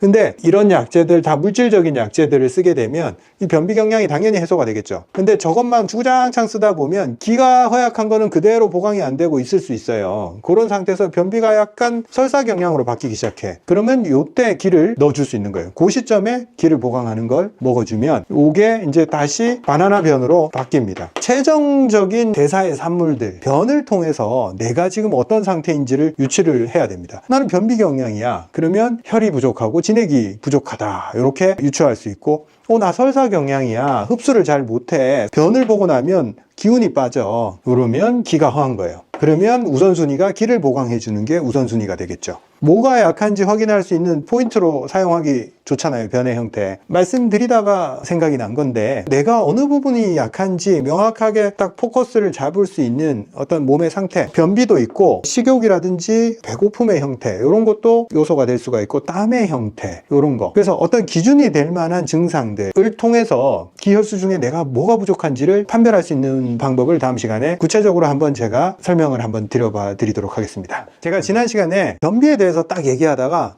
이거 되게 중요하겠다 싶어서 소비자들, 환자들이 나는 어떤 경향일까? 라는 어떤 포커스를 맞추기 좋은 그런 포인트들을 한번 짚어봐 드리겠습니다. 자, 기혈수가 약해졌을 때 어떤 식의 약재들이나 대응을 해야 된다 라는 말씀을 드렸는데, 그럼 내가 뭐가 약한지를 알아야 되는 게 더 중요하잖아요. 그래야지 뭘 하든지 말든지 하지. 그래서 기, 혈, 수, 혈과 수를 물질적인 부분으로 봤을 때 얘들의 문제가 생겼을 때는 건조 증상이 더 많이 생긴다고 보면 되고, 얘는 건조 증상이랑 별 관계가 없습니다. 일단 건조 증상이 더 많이 나타났을 때 혈과 수를 더 보강을 할 수 있다. 그래서 뭐가 더 건조 증상이냐? 자, 변의 형태를 먼저 보면 기가 허한 쪽은 흡수가 안 되고 근육의 수축력이 약하기 때문에 설사 경향이 더 많이 생길 거고, 혈과 수가 부족한 사람들은 변비 경향이 더 많이 생깁니다.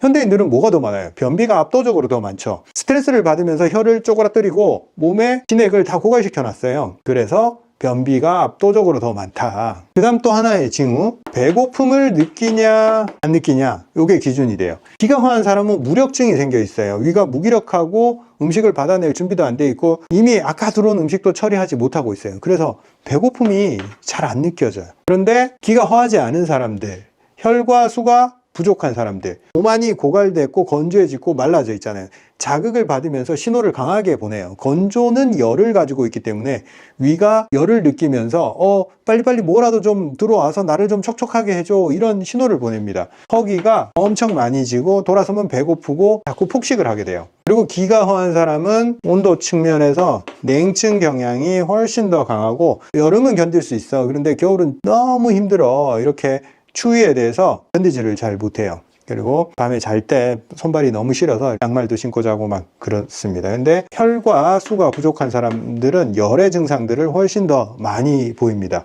어떤 현상? 첫째로 열이 조절이 안 되니까 상열 증상. 상열이 있으면서 동시에 밑에가 차갑단 말이에요. 여기서 더 중요한 것은, 둘 다 중요하지만 열의 징후가 위로 떴다라는 요게 있어요. 그래서 뜨는 열도 하나도 없고 냉증 위주로만 나오는 사람들은 기가 허한 사람들이에요. 그런데 열이 어디든 어느 부위가 됐든 손발의 열이 됐든 불쾌한 열이에요. 불쾌한 열. 좋은 열이 아니고 불쾌한 열. 땀이 너무 많이 난다거나 열이 많다, 이런 것들은 진액과 혈이 부족해서 장기들이 냉각이 안 되고 과열된 상태다, 이렇게 보면 됩니다. 그리고 기가 허한 경우에 땀을 흘렸을 때 힘이 빠져요. 힘이 빠지는데 혈과 수가 부족한 사람들은 그렇게 힘 빠지는 현상이 기가 허한 사람보다는 비교적 덜하다. 100% 이 경향성을 따르지는 않아요. 그런데 좀 헷갈릴 때 내가 기를 먼저 보충해야 되나 아니면 혈과 진액이 부족하냐, 이런 걸 판단할 때 있어서 이 두 가지, 변과 배고픔의 신호, 위의 신호, 이 두 가지를 기준으로 판단하면 가장 좋습니다. 예를 들면 설사가 잦고 소화가 잘 안 되고 설사를 하고 나면 기운이 빠지는 사람이에요. 그런데 혈을 보충해주는 약재들이나 진액, 신선한 채소라든지 물기 많은 채소들을 이 사람들한테 주면 당연히 그걸 소화를 못하고 다 설사를 해버리고 기가 더 빠지겠죠. 흡수를 못해서. 그러면 기가 약한 사람들은 평생 그런 걸 피하고 살아야 되냐? 그게 아니고 기를 보강을 해줘서 설사가 좀 정상변으로 넘어가잖아요. 그러면 반드시 혈과 수를 보충을 해줘야 돼요. 기가 허약한 사람들이 혈과 수가 있을 수가 없어요, 몸에서. 일단 첫 번째 단계인 흡수 상태가 안 되고 다 흘려버리기 때문에 요거부터 흘리지 않게 만들어주고 그 다음에는 넣어줘야 됩니다. 순서가 황기나 인삼 이런 걸로 기를 올려주고 그 다음에 접근을 해야 된다, 이렇게 말씀드릴 수가 있고, 또 배고프지 않은 사람, 배가 고프지 않은데 이런 거 보혈, 진액 이런 것들 넣어주잖아요. 배고픔이 싹 사라져버려요. 더 사라져버려요. 촛불이 막 꺼져가고 있는데 거기다가 확 재료를 넣어준다고 해서 촛불이 확 살아나질 않아요. 촛불부터 조금 불씨를 크게 키운 다음에 재료를 넣어줘야 된단 말이죠. 그래서 기가 허한 사람들은 기 보충이 우선이다. 근데 혈과 수가 부족한 사람한테 기 보충이 강하게 들어가면 되냐 안 되냐? 안 된다. 이 사람들은 열이 많고 안쪽이 건조해져 있고, 건조나 재료 부족이지 열이 부족하진 않아요. 그래서 재료만 넣어주면 해결이 되는 거지, 막 열을 넣어주고 수축력을 넣어주고 에너지를 넣어주면 건조와 재료 부족이 더 심화가 된다. 그래서 이것만으로 보충을 해줬을 때 해결이 되는 사람들은 이건 쳐다볼 필요도 없어요. 근데 세상 일이 그렇게 만만치 않아. 기혈수 허약한 게 같이 겹쳐서 옵니다. 그래서 각각을 조금씩 별도로 지나치지 않게 골고루 보충을 해줬을 때는 괜찮게 또 작용을 합니다. 그리고 기를 보강하는 것은 항상 에너지와 근육 보강, 즉 운동이 병행이 돼야지 우리가 기초 대사량과 근육의 양을 통해서 몸의 열도 만들고 배고픈 신호도 만들고 흡수율을 올릴 수가 있고 피부, 땀을 막아주는 기능을 보강을 할 수가 있습니다. 이런 기혈수를 보강하는 작업을 우리가 최종적으로는 세포 차원의 영양분이 거기까지 도달하고 거기서 에너지 작용이 일어나게 하는 그 목적밖에 없어요. 소화기를 통해서 흡수해서 에너지가 활성화되게 하고 재료를 넣어주고 세포 차원에서 분비액이 활성화되고 조직이 잘 돌아가게 하는 거, 몸이 매끄럽게 돌아가게 하는 거, 우리가 할 수 있는 건 이것밖에 없어요. 그게 충분히 갖춰졌고 여유분이 생겼을 때 몸은 절대 떨어지지 않아요. 그걸 바탕으로 몸을 유지시키고 질병을 이겨내기 때문에 그렇습니다. 오늘은 내가 어느 쪽이 더 부족한지 경향성을 파악하는 방법에 대해서 설명을 드렸는데, 이게 자칫 어떤 체질을 구분을 한다. 나는 기가 허하고 뭐 소음인이야, 그래서 나는 맨날 이런 쪽을 먹어야 돼, 이런 쪽으로 생각을 하시면 안 됩니다. 제가 늘 말씀드리지만 이건 체질하고 관계가 없어요. 어떤 체질이든 나중에 혈과 수 이런 걸 보강해주는 재료로 자꾸 몸을 채워 나가야 됩니다. 그런데 소민이라든지 그렇게 분류되는 사람들, 허약해서 잘 흡수를 못하는 사람들 있잖아요. 몸이 차고, 그런 사람들은 요 전 작업이 안 돼 있는 것 뿐이에요. 이 전 작업이 끝나면 이걸로 넘어와야 돼. 체질식, 편중된 식사 이런 것은 내가 몸이 안 좋을 때 하는 거지, 최종적으로 회복했을 때는 다 잘 먹어야 돼. 돼지고기 먹고 닭고기 안 먹고 뭐 이런 거 하지 마세요. 최종적으로는 다 흡수하고 그걸 영양화 시킬 수 있는 상태를 만드는 게 목적이고, 크게 문제가 안 되면 그렇게 구분지어서 드시는 것은 저는 말리고 싶습니다. 영양 불균형이 와요.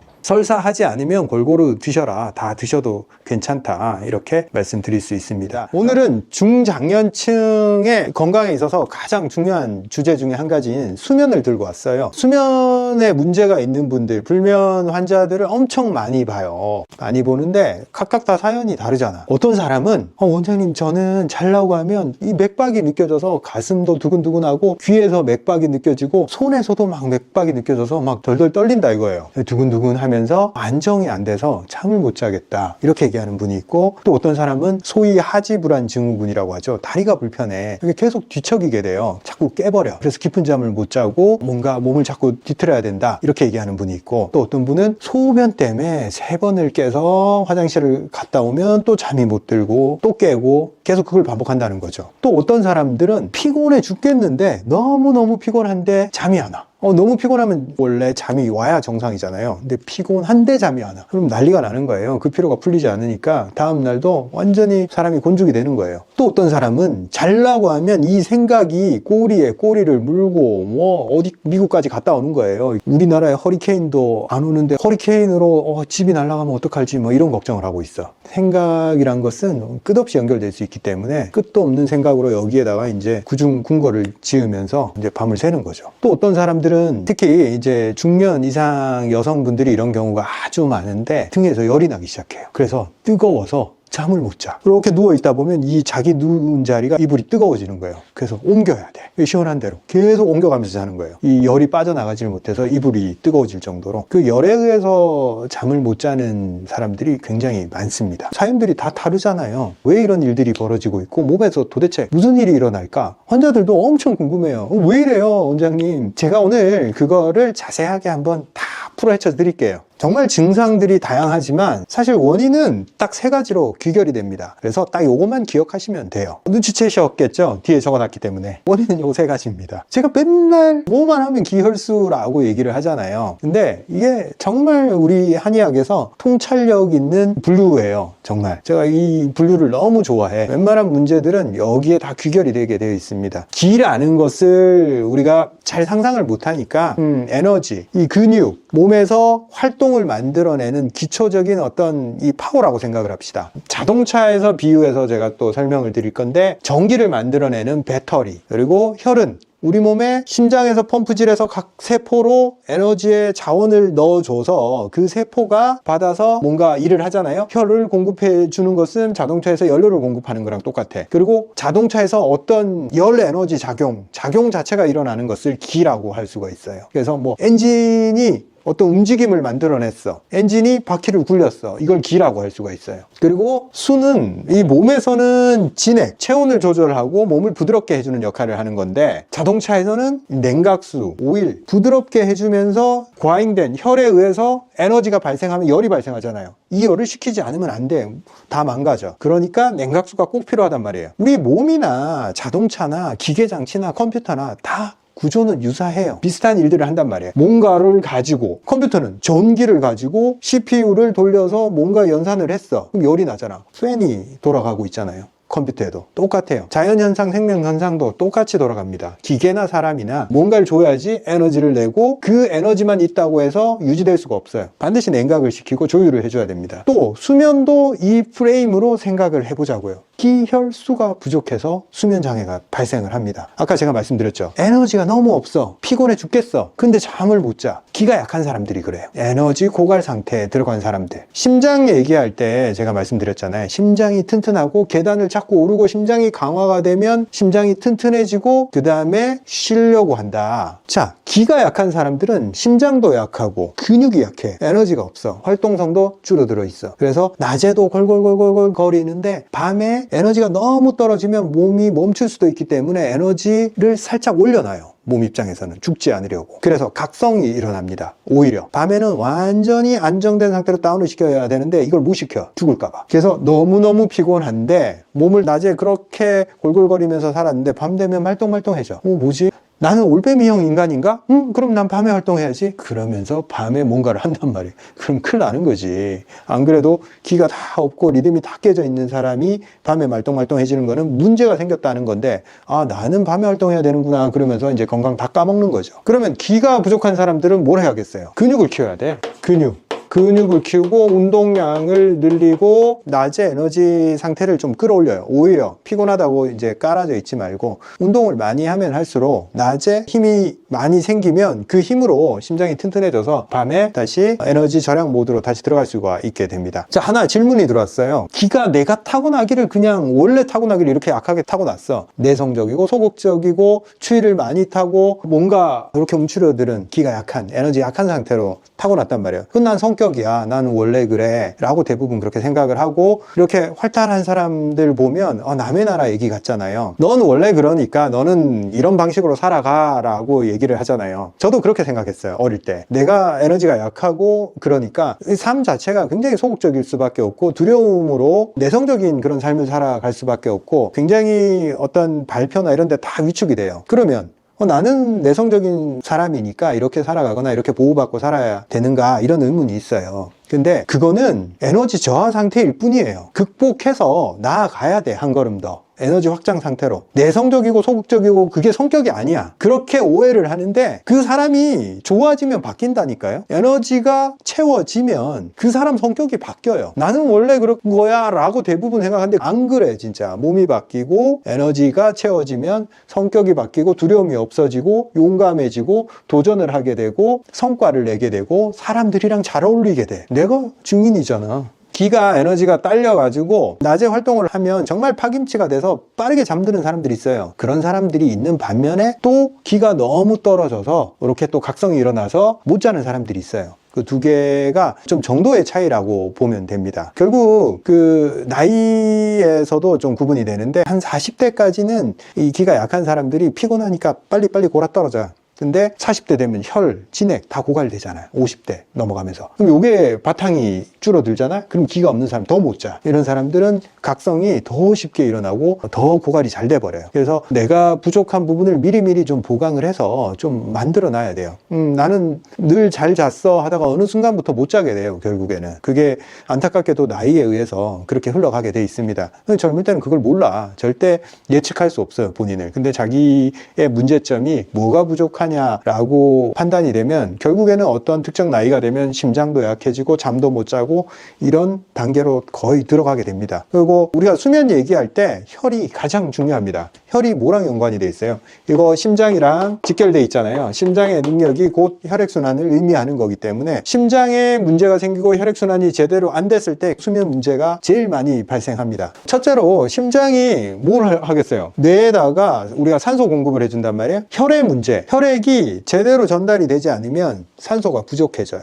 그래서 산소 부족 증상, 호흡 부족 증상이 생겨요. 그래서 깊은 수면을 못 자고 회복을 더디게 하고 자꾸 호흡에 의한 각성작용이 일어나 버립니다. 잠자다가 호흡이 불안정해지면서 탁 깨버리는 거예요. 산소 부족 증상이에요, 그게. 그리고 우리가 하체 쪽, 특히 심장이 혈액을 밤에 줄여도 몸 곳곳에 그래도 기초적인 혈액은 공급이 돼야 되는데 이 혈액의 능력이 떨어지거나 심장의 능력이 떨어졌을 때 과야 될 부분에 혈액이 부족 증상이 생겨서 하지불안증후군, 근육이 경련을 일으키거나 쥐가 나거나 저리거나 이런 것 때문에 깨버려요. 불편해. 혈액 공급이 딸려가지고. 그래서 이것도 다 혈액 문제다. 혈액이 좋아지면 그 문제는 그냥 100% 해결이 돼요.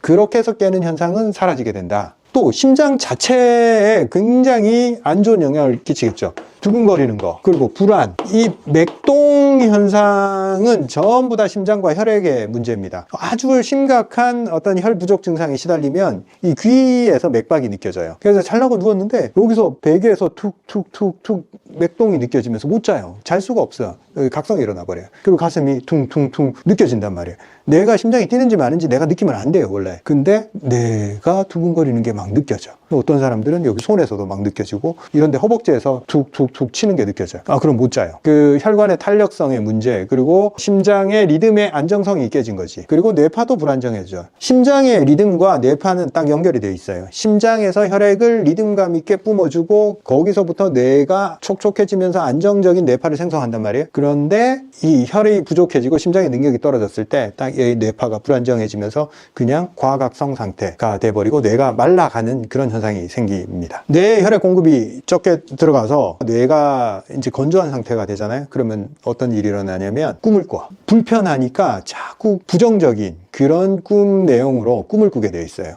악몽을 꾸는 거죠. 쉽게 얘기하면. 악몽을 계속 꾸는 사람들은 몸에 혈이 부족해지고 심장의 능력이 떨어져 있다고 보면 됩니다. 왜? 악몽이란 것은 이 불안의 상징이에요. 내가 불안한 신호를 받아서 내 기억 속에 존재하는 가장 불안한 기억들을 조합을 해서 그걸로 가지고 꿈을 만들어. 왜? 지금 그런 상태라는 것을 무의식적으로 조합을 해내는 거예요. 이게 의미하는 바는 이런 거야 라고 꿈을 만들어서 나한테 보여줘. 그럼 희한한 게 다 나와, 악몽에서는. 우리 어머니들 무슨 얘기를 하시냐면, 아이고야, 내 옛날에 그 동네 잘 모르는 사람인데 그 죽은 사람이 나온대. 얼마나 불쾌해. 기분 나빠. 저도 옛날에 되게 허약했어요, 어릴 때. 우리 어릴 때 그런 거 배웠잖아요. 맨날 공산당 이렇게 막 늑대를 형상해서 이 교과서에 실려 있었잖아요. 그리고 6.25 얘기를 얼마나 교과서에서 많이 봤어요. 꿈꾸면 내가 어릴 때 기도 약하고 혈도 약해서 굉장히 허약했단 말이에요. 꿈꾸면 어떤 꿈을 꾸냐면 인민군이 몰려와 자꾸 내가 보지도 못했던. 혈이 약하면 악몽을 꾸게 되어 있어요. 애들도 마찬가지예요. 잠을 제대로 못 자는 애들 딱 보면 혈색이 안 좋잖아. 허옇고. 그런 애들은 잘 놀래고 일단 불안감이 굉장히 강하고 엄마 뒤에 자꾸 숨으려고 하잖아요. 혈이 약해서 그래요. 그런 애들도 좀 좀 보강을 해줘야 돼. 어른도 마찬가지예요. 잘 놀랜다, 불안해한다, 겁이 많다, 다 혈이 약한 거고 심장이 약한 거예요. 그 결과로 맨날 인생이 불안한 거예요. 인생이 불안하고 쉬어야 되는 그 밤 수면조차도 불안한 거예요. 뭐 그렇게 자고 나면 뭐 이게 잤다고 볼 수가 없는 거예요. 꿈꾸고 뒤척이고 맥동이 느껴지고 뭐 이거 거의 깨있는 거랑 똑같은 상태로 이게 잤는지 안 잤는지 기억도 못해. 그러고 나서 딱 깨고 나면 와, 그냥 쉼 없는 삶이 연속되는 거죠. 밤에 쉬면서 딱 회복돼야 되는데 몸이 막 뻐근뻐근해. 그냥 그렇게 자고 나면 막 두드려 맞은 것 같아. 자고 일어났는데 자는데 누가 나를 때렸나? 이런단 말이에요. 그 정도로 몸이 막 아프고 쑤시고 막 힘들어. 자, 수, 진액. 우리 몸에서 촉촉한 역할을 하고 윤활 역할을 하고 물이 냉각수 역할을 하듯이 체온을 조절하는 역할을 해요. 자동차에서도 냉각수와 오일이 필요하고 컴퓨터에서도 냉각 장치가 필요하듯이 모든 어떤 기계 장치나 생명 장치는 냉각이 아주 중요합니다. 계속 효율적인 이런 에너지만 신경을 쓰고 냉각이 부실화되면 결국 구조가 무너져요. 왜? 모든 문제가 열에 의해서 기계 장치든 생명체든 다 타격을 입기 때문에 그래요. 그래서 나이가 들었을 때 진액이 부족해지면 이 현상이 굉장히 강하게 옵니다. 체온 조절이 안 돼. 체온 조절은 당연히 두 가지 현상으로 나타날 수 있겠죠. 차가워지거나 열이 너무 많이 뜨거나. 근데 두 가지 동시에 나타나기도 해요. 물리 현상상 열은 상승하잖아요. 그죠? 그리고 냉기는 밑으로 가게 돼 있어요. 몸에서 그 현상이 일어나면 어떻게 되겠어요? 여기랑 여기는 뜨거워, 더워. 근데 배부터 시작해서 하체는 차가워지기 시작해요. 그래서 두 개가 분리돼 버리는 현상이 생겨요. 와, 더워 죽겠는데 손발은 얼음장이야. 이러면 굉장히 괴롭다는 그런 단계에 들어가는 거죠. 자, 그러면 우리가 진액 부족이 수면에 어떤 영향을 끼칠 거냐? 결국 열을 제어를 하지 못하는 현상이 불면으로 연결이 돼 버립니다. 처음에 시작하면서 말씀드렸던 등에 열이 나서 못 자겠다 하는 사람이 정말 많아요. 50대 초반부터 60대 요 나이대에서 이 열 때문에 못 자는 사람들이 많습니다. 자, 이 열을 왜 조절을 못할까? 몸에서 충분한 진액이 있어야지 몸을 촉촉하게 해주고 몸을 건조하게 하지도 않으면서 그 다음에 열이 생겼을 때 땀이나 체액 순환에 의해서 열을 분산을 시킬 수가 있습니다. 그런데 진액이 부족해지는 나이에서 건조와 열감 이게 동시에 딱 생깁니다. 피부 건조해지고 얼굴에 열감 생기고 등에 열 나고 발 뒤꿈치 각질 생기고 건조 현상으로 힘들어. 뭐 심지어는 이제 자다가 입이 말라서 깨버리는 거예요. 물을 먹어야지 잘 수가 있어요. 입안이 거의 모래 씹는 듯한 느낌이 드니까 너무 건조하니까 잠을 잘 수가 없어요. 깨버리는 거예요. 심장이 냉각이 되지 않으면 그 열기가 어디로 가겠어요? 열기는 다 위로 가게 돼 있습니다. 위로 가면 여기 가장 중요한 뇌가 있잖아요. 뇌가 뜨거워지면 뇌파가 안정될 수가 없어요. 실제로 우리가 이 뇌파 단층 촬영을 딱 해보잖아요. 불면증 환자들. 그러면 일반적으로 잠을 잘 자는 사람들은 이 뇌가 깨어 있을 때랑 잠을 잘 때랑 포도당을 사용하는 이 정도 차이가 많이 난단 말이에요. 근데 불면증 환자는 이 밤에도 각성 상태에서 계속 포도당 사용을 하면서 뇌를 깨워 놓는단 말이죠. 그럼 뇌는 일을 한다는 거지. 컴퓨터로 따지면 컴퓨터 우리가 많이 서서 과열이 됐으면 퇴근할 땐 좀 꺼놓고 가야 되는데 퇴근할 때 엄청 과부하 걸리는 일을 컴퓨터에 시켜놓고 가는 거예요. 밤새도록. 그러면 컴퓨터 얼마 안 가서 성능 저하가 일어난단 말이지. 제대로 냉각을 시킬 수가 없잖아요. 아무리 냉각기가 달려있다 하더라도 계속 사용을 해버리니까 맛이 가는 거지. 그래서 이런 기혈수 부족이 불면을 불러오잖아요. 근데 무서운 게 이 불면이 기혈수를 다 고갈을 시켜버려요. 무섭잖아. 못 자는데 얘들이 버티지를 못해. 쉬면서 모으고 몸에서 저장했다가 써먹는 건데 다 써버리는 거예요. 고갈시키는 거지. 그래서 기혈수 부족이 불면을 불러왔는데 불면이 몇 달 지속이 되면 심각한 기혈수 고갈을 불러옵니다. 많은 연구 결과들이 이런 걸 뒷받침하고 있습니다. 실제로 2020년 제리아트릭 널싱이라는 노인 간호 저널에 실린 연구 결과를 보면 대규모로 노인들의 불면에 의한 결과를 추적을 했는데 공통되게 빠른 속도로 육체적 능력이 떨어지고 스트레스 및 불안이 증가하고 사회적 고립이 빠르게 찾아온다 이거죠. 그 전반적으로 노인의 삶의 질을 결정하는 요소들이 공통적으로 다 떨어져 버리더라. 결국 아시잖아요. 불면이 얼만큼 큰 문제를 만들어내고 있는지 불면을 겪고 있는 분들은 너무나 잘 아실 거예요. 추가적인 연구 결과에 따르면 불면이 지속되면 낙상사고 위험 증가, 우울증과 불안, 악화, 인지기능 저하, 최종적으로 요양보호시설 입소율이 증가하고 사망률까지 증가하게 됩니다. 자, 이렇게 우리가 수면 부족에 시달린 결과로 면역력이 뚝뚝 떨어지겠죠. 진액, 몸의 점액들 1차 방어막이에요. 구강이라든지 소화기, 폐 표면은 항상 점액질로 덮여 있단 말이죠. 이 점액질이 우리 몸에서 소위 말하는 진액, 세포 활동의 결과로 분비물을 만들어내서 그 막으로 인해서 바이러스나 세균으로부터 우리를 보호한단 말이죠. 근데 수면 부족으로 인해서 진액이 다 말라버려요. 계속 지속되다 보면 호흡도 마르고 입도 마르고 소화기도 마르고 방광, 질 다 말라버려요. 우리 몸 안에 촉촉한 부위가 남아나지를 않아. 그러면 그거에서 뭐가 나온다? 감염이 나와요. 감염성 질환에 딱 취약해버립니다. 그래서 바이러스에 감염이 되고 감기가 안 떨어지고 기침을 맨날 하고 방광염이 걸리고 질염이 걸리고 염증이 낫지 않는 상태가 됩니다. 그리고 뇌 활동이 떨어지니까 기억을 못해. 정말 안타깝게도 기억력이 떨어진다 얘기를 너무 많이 해요. 불면에 시달리면 모르겠다 그래. 기억이 안 나. 정말 돌아서면 다 까먹어버려요. 그리고 이 결과로 자꾸 실수가 일어나겠죠. 실수, 이 사회적 관계에 문제가 생기고 이 사고가 나고 뭐 심하면 사기를 당할 수도 있겠죠. 인지 능력이 자꾸 떨어지니까. 그래서 정말 다시 재건을 해야 됩니다. 기혈수를 다시 만들어내고 불면에서 벗어나서 다시 몸을 재건을 해 나가야 됩니다. 삶에서 판단력이 문제가 생겨서 생기는 그런 일들이 그냥 일어나는 게 아니에요. 내가 건강하고 잠 잘 자고 판단력 좋을 때는 선택하지 않을 선택들을 자꾸 선택하게 돼. 그리고 감정 기복이 심해지니까 우울, 불안, 짜증, 이 결과가 뭐가 되겠어요? 가족 관계가 붕괴되는 거죠. 가족 간의 신뢰로 서로 보듬어 줘야 되는데 이런 상태로 오래 버틸 수가 없어요. 가족 관계에 악영향을 미친다 결국. 그리고 에너지가 떨어진 상태이기 때문에 운동을 할래야 할 수가 없다 이 얘기를 너무 많이 해요. 우리 환자들 너무 다 고갈이 돼 있어서 잠도 못 자는데 어떻게 아침에 일어나서 해 뜨는데 계단을 오르란 말이냐, 나는 못하겠다, 꼼짝도 못하겠다. 정말 이 말씀들을 하세요. 안타깝죠. 계속 불면에 시달리다 보니까 에너지가 다 빠져버려서 운동도 못하고, 운동 못하니까 기가 떨어지고, 심장을 안 쓰니까 혈액순환이 안 되고, 혈액순환이 안 되니까 몸의 진액이 다 말라버려. 몸이 더 건조해지고, 악순환, 기혈수가 떨어지니까 또 불면이 오는 거고, 이거 고리를 어디서부터 풀어야 될까? 그럼 이런 심각한 상태에 들어가 있더라도 우리는 희망의 끈을 놓으면 안 됩니다. 우리는 작은 한 걸음에서부터 모든 문제는 다 해결되기 시작합니다. 내가 이렇게 총체적으로 모든 게 다 안 되는 것 같아. 그래서 나는 이제 어찌할 바를 모르겠어. 이렇게 하면서 포기하면 안 됩니다. 하나씩 해 나가면 됩니다. 간단해요. 우리가 혈수를 회복하기 위해서는 일단 이거를 회복하는 가장 중요한 거는 운동이다. 운동.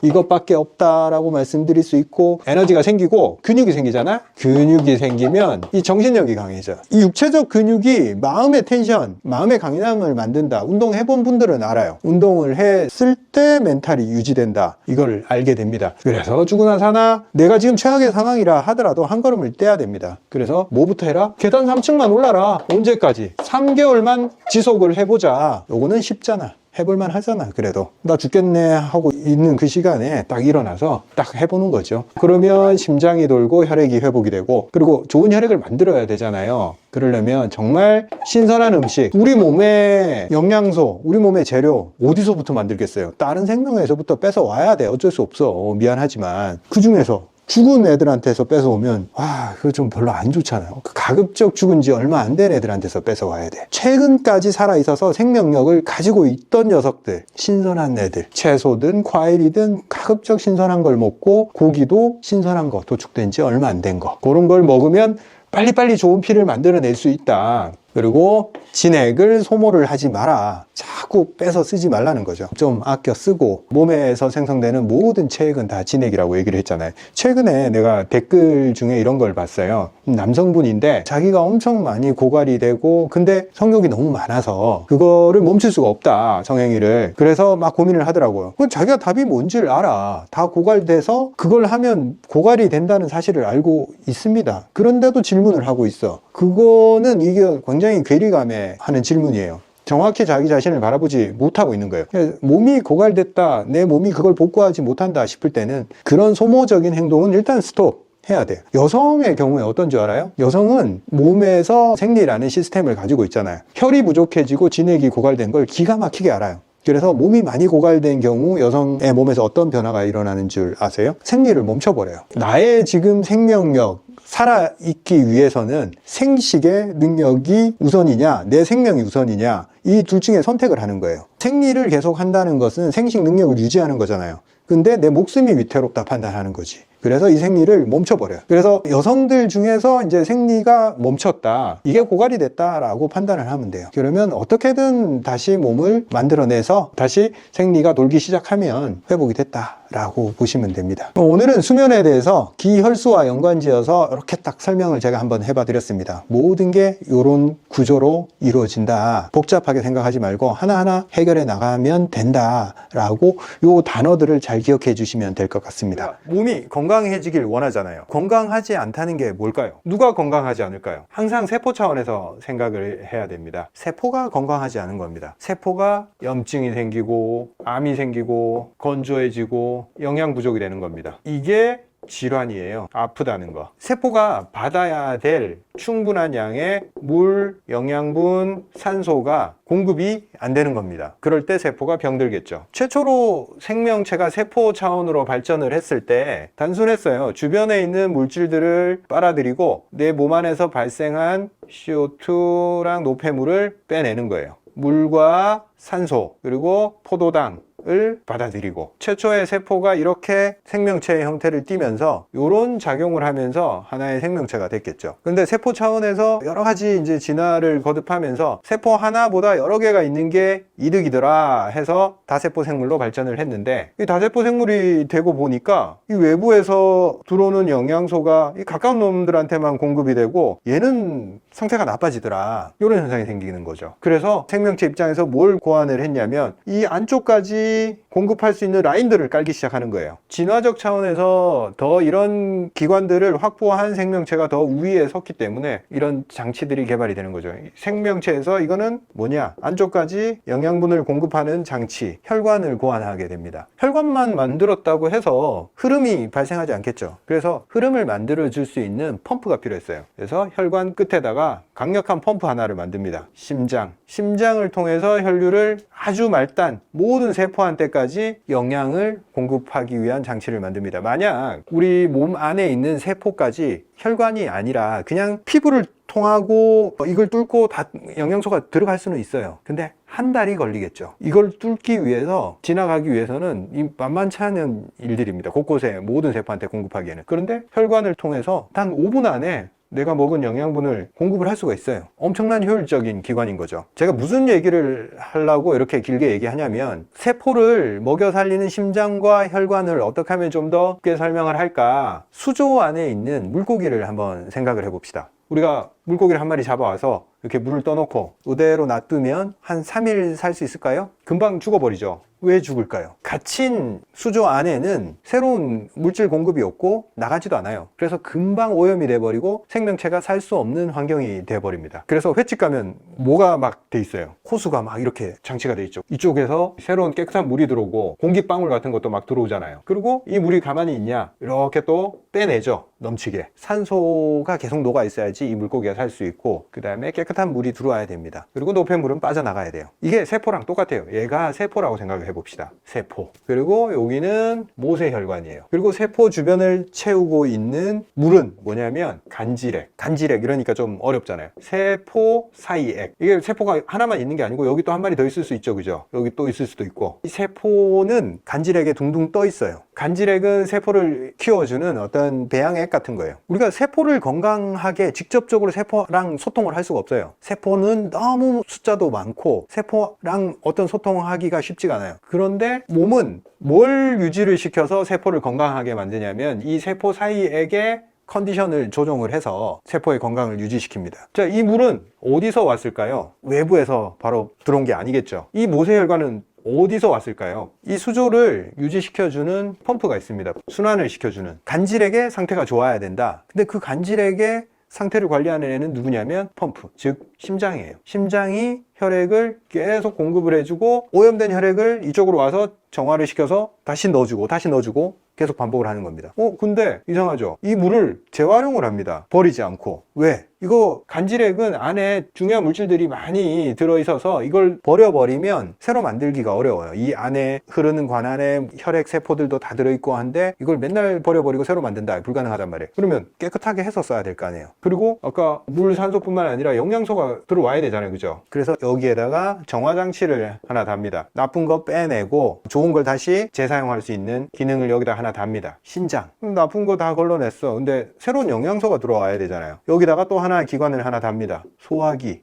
공기가 필요하네? 좋은 산소를 공급하기 위해서 폐라는 기관을 답니다. 그리고 소화기에서 흡수한 거를 그냥 바로 쓰기에는 우리 몸이 필요한 물질이랑 좀 달라요. 그래서 이걸 갖다가 재합성을 하고 새로운 물질로 변환을 시켜서 혈류에다가 풀어 놓습니다. 뭘 거쳐서 가냐면 간을 통해서 새로운 물질을 합성을 해서 혈류로 다시 넣어줍니다. 이게 세포를 살리기 위한 어떤 필요 장치들이에요. 오장육부가 이런 역할들을 해요. 간, 심, 소화기, 폐, 신장, 혈류를 조정하는 장기들이에요. 이 장기들의 존재 목적은 혈액의 상태를 세포가 필요한 상태로 만들기 위해서 존재하는 겁니다. 그러면 새로운 걸 별로 안 만들고 계속 받아쓰기만 하는 이런 애들은 누가 있냐면 근육, 뼈, 피부, 뇌, 이런 세포들은 얘들이 만들어준 걸 아주 고맙게도 사용을 하는 거죠. 그래서 우리가 세포가 건강하고 장기가 튼튼하고 병이 없으려면 얘들이 제 역할들을 잘 해야 돼요. 제일 생각보다 고장이 잘 나는 게 이 펌프예요. 왜? 너무 많은 양의 혈액을 맨날 돌리고 있으니까 힘이 약해져요. 그리고 이 펌프, 심장은 어디에 영향을 받냐면 이 자율신경에 영향을 받아요. 자율신경에 영향을 받는다는 거는 무슨 얘기냐면 기분이 좋으면 좀 더 열심히 일하고 기분 나쁘면 기능이 떨어져요. 감정에 의해서 영향을 받고 어떤 충격에 의해서도 영향을 받고 놀라서도 영향을 받고 이 심장이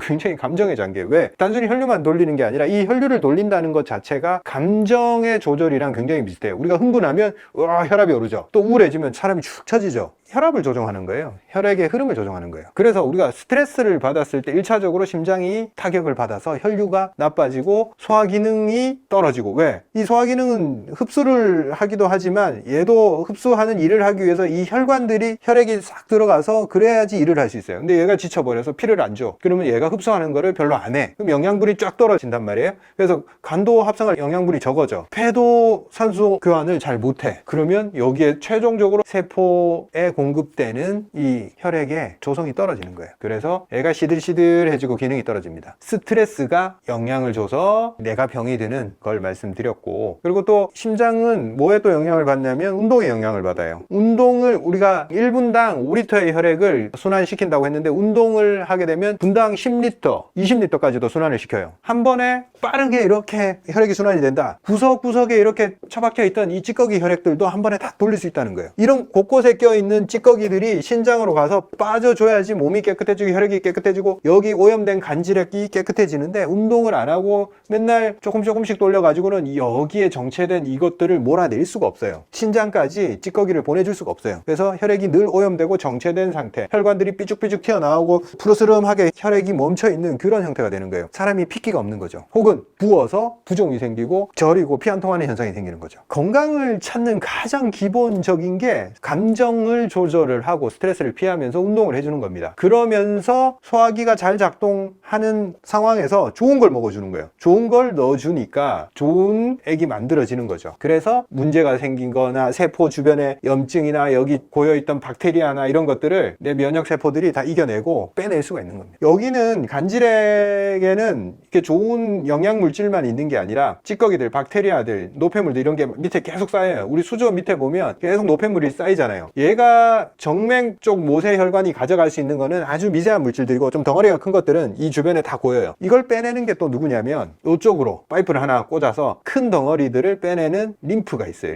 림프관 안으로 빨아들인 다음에 림프관 안에는 개식세포들, 찌꺼기를 잡아먹는 세포 기능들이 많이 들어있어요. 이에서 여기 와서 정화를 시켜서 다시 정맥으로 깨끗하게 만들어서 넣어줘요. 이 모든 게 작동했을 때 우리가 좋은 결과, 건강이 나아진다, 몸이 좋아진다 라고 느끼려면 하려면 기본적으로 순환 혈류가 빠르게 돌아야 됩니다. 운동이 기본이고 스트레스가 기본이 바탕이 돼야 되고, 그럼에도 불구하고 좀 해결하기 어려운 만성 질환이 됐을 때는 각각 장기에 도움이 되는 행동들을 하나씩 해주면 큰 도움이 됩니다. 그래서 제가 심장에는 어떤 것들을 먹으면 좋다, 소화기에는 어떤 거 먹으면 좋다, 폐에는 어떤 거 먹으면 좋다, 간에는 어떤 거 먹으면 좋다, 이렇게 말씀드리잖아요. 그런 것들을 먹어주고, 총체적으로 수조에 세포 주변에 이 물이 부족해지지 않게 좋은 물을 공급을 해야 된다. 좋은 물은 뭐다? 물에다가 적당한 소금 0.9% 이내의 소금으로 충분한 양의 수분을 공급하면서 운동하고 좋은 거 먹고 하면 건강해진다. 이렇게 말씀드릴 수 있습니다. 제 영상 오래 보신 분들은 이런 각 장기들이 어떤 역할을 하면서 어떤 물질들을 필요로 하는지 대충 아시긴 하지만 다음 시간에 또 이 부분에 대해서 자세하게 또 말씀드리도록 하겠습니다. 심장을 기본으로 해서 순환 혈류가 돌고, 혈류 속에 소화기를 통해서 영양분이 공급이 되고, 폐를 통해서 산소가 공급이 되고, 나쁜 노폐물은 신장을 통해서 걸러지면서 순환 혈류를 계속 깨끗하게 만들어서 세포가 건강해지게 만든다, 이렇게 말씀드렸어요. 근데 실제로 이 혈류에 이렇게 순서대로 장기들이 붙어 있는 게 아니에요. 제가 다른 그림으로 또 한번 설명을 해봐 드릴게요. 심장이 몸 가운데 딱 있죠. 몸에서 필요한 물질들은 다 심장에서 나가서 심장으로 다시 돌아옵니다. 나갔다가 들어왔다가. 제가 각각의 기관들, 장기들, 세포들을 이렇게 수조로 표현을 했잖아요. 심장에서 어떤 피가 들어가고 들어오고, 여기도 이런 수조가 있어요. 들어오고 나가고. 심장은 펌프입니다.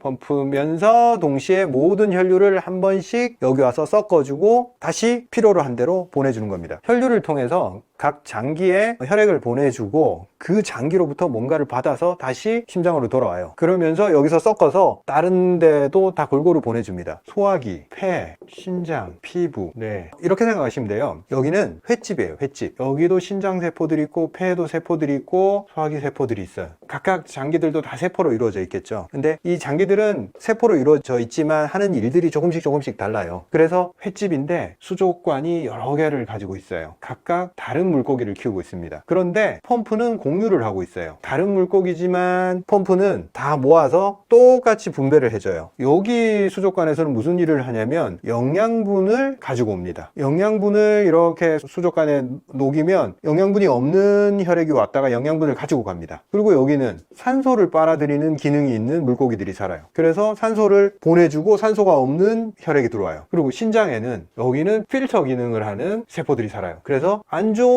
혈액이 들어오면 다 깨끗하게 해서 다시 돌려보내줘요. 뇌는 포도당, 산소 이런 걸 소비를 하고 소비한 이제 찌꺼기를 보내줘요. 뭘 생산하는 거는 별로 없어요. 그리고 피부는 주로 하는 역할이 혈액을 통해서 열이 이렇게 들어오면 열을 피부를 통해서 식힌 다음에 좀 냉각된 혈액을 보내줘요. 그리고 근육, 뼈 이런 것들도 마찬가지입니다. 영양분을 받고 영양분을 소모시킨 혈액을 다시 돌려보내줘요. 모든 것들이 심장에 들어와서 부족한 거, 여유 있는 거 섞여서 다시 돌려보내주고 계속 섞는 역할이 심장에서 하는 역할입니다. 우리가 각 장기의 건강 상태를 생각을 했을 때 뭘 주목을 해야 되냐면, 배양액, 세포 차원에서는 조직액이라고 하고 간질액이라고 하기도 하고 세포사액이라고 한다고 말씀드렸잖아요.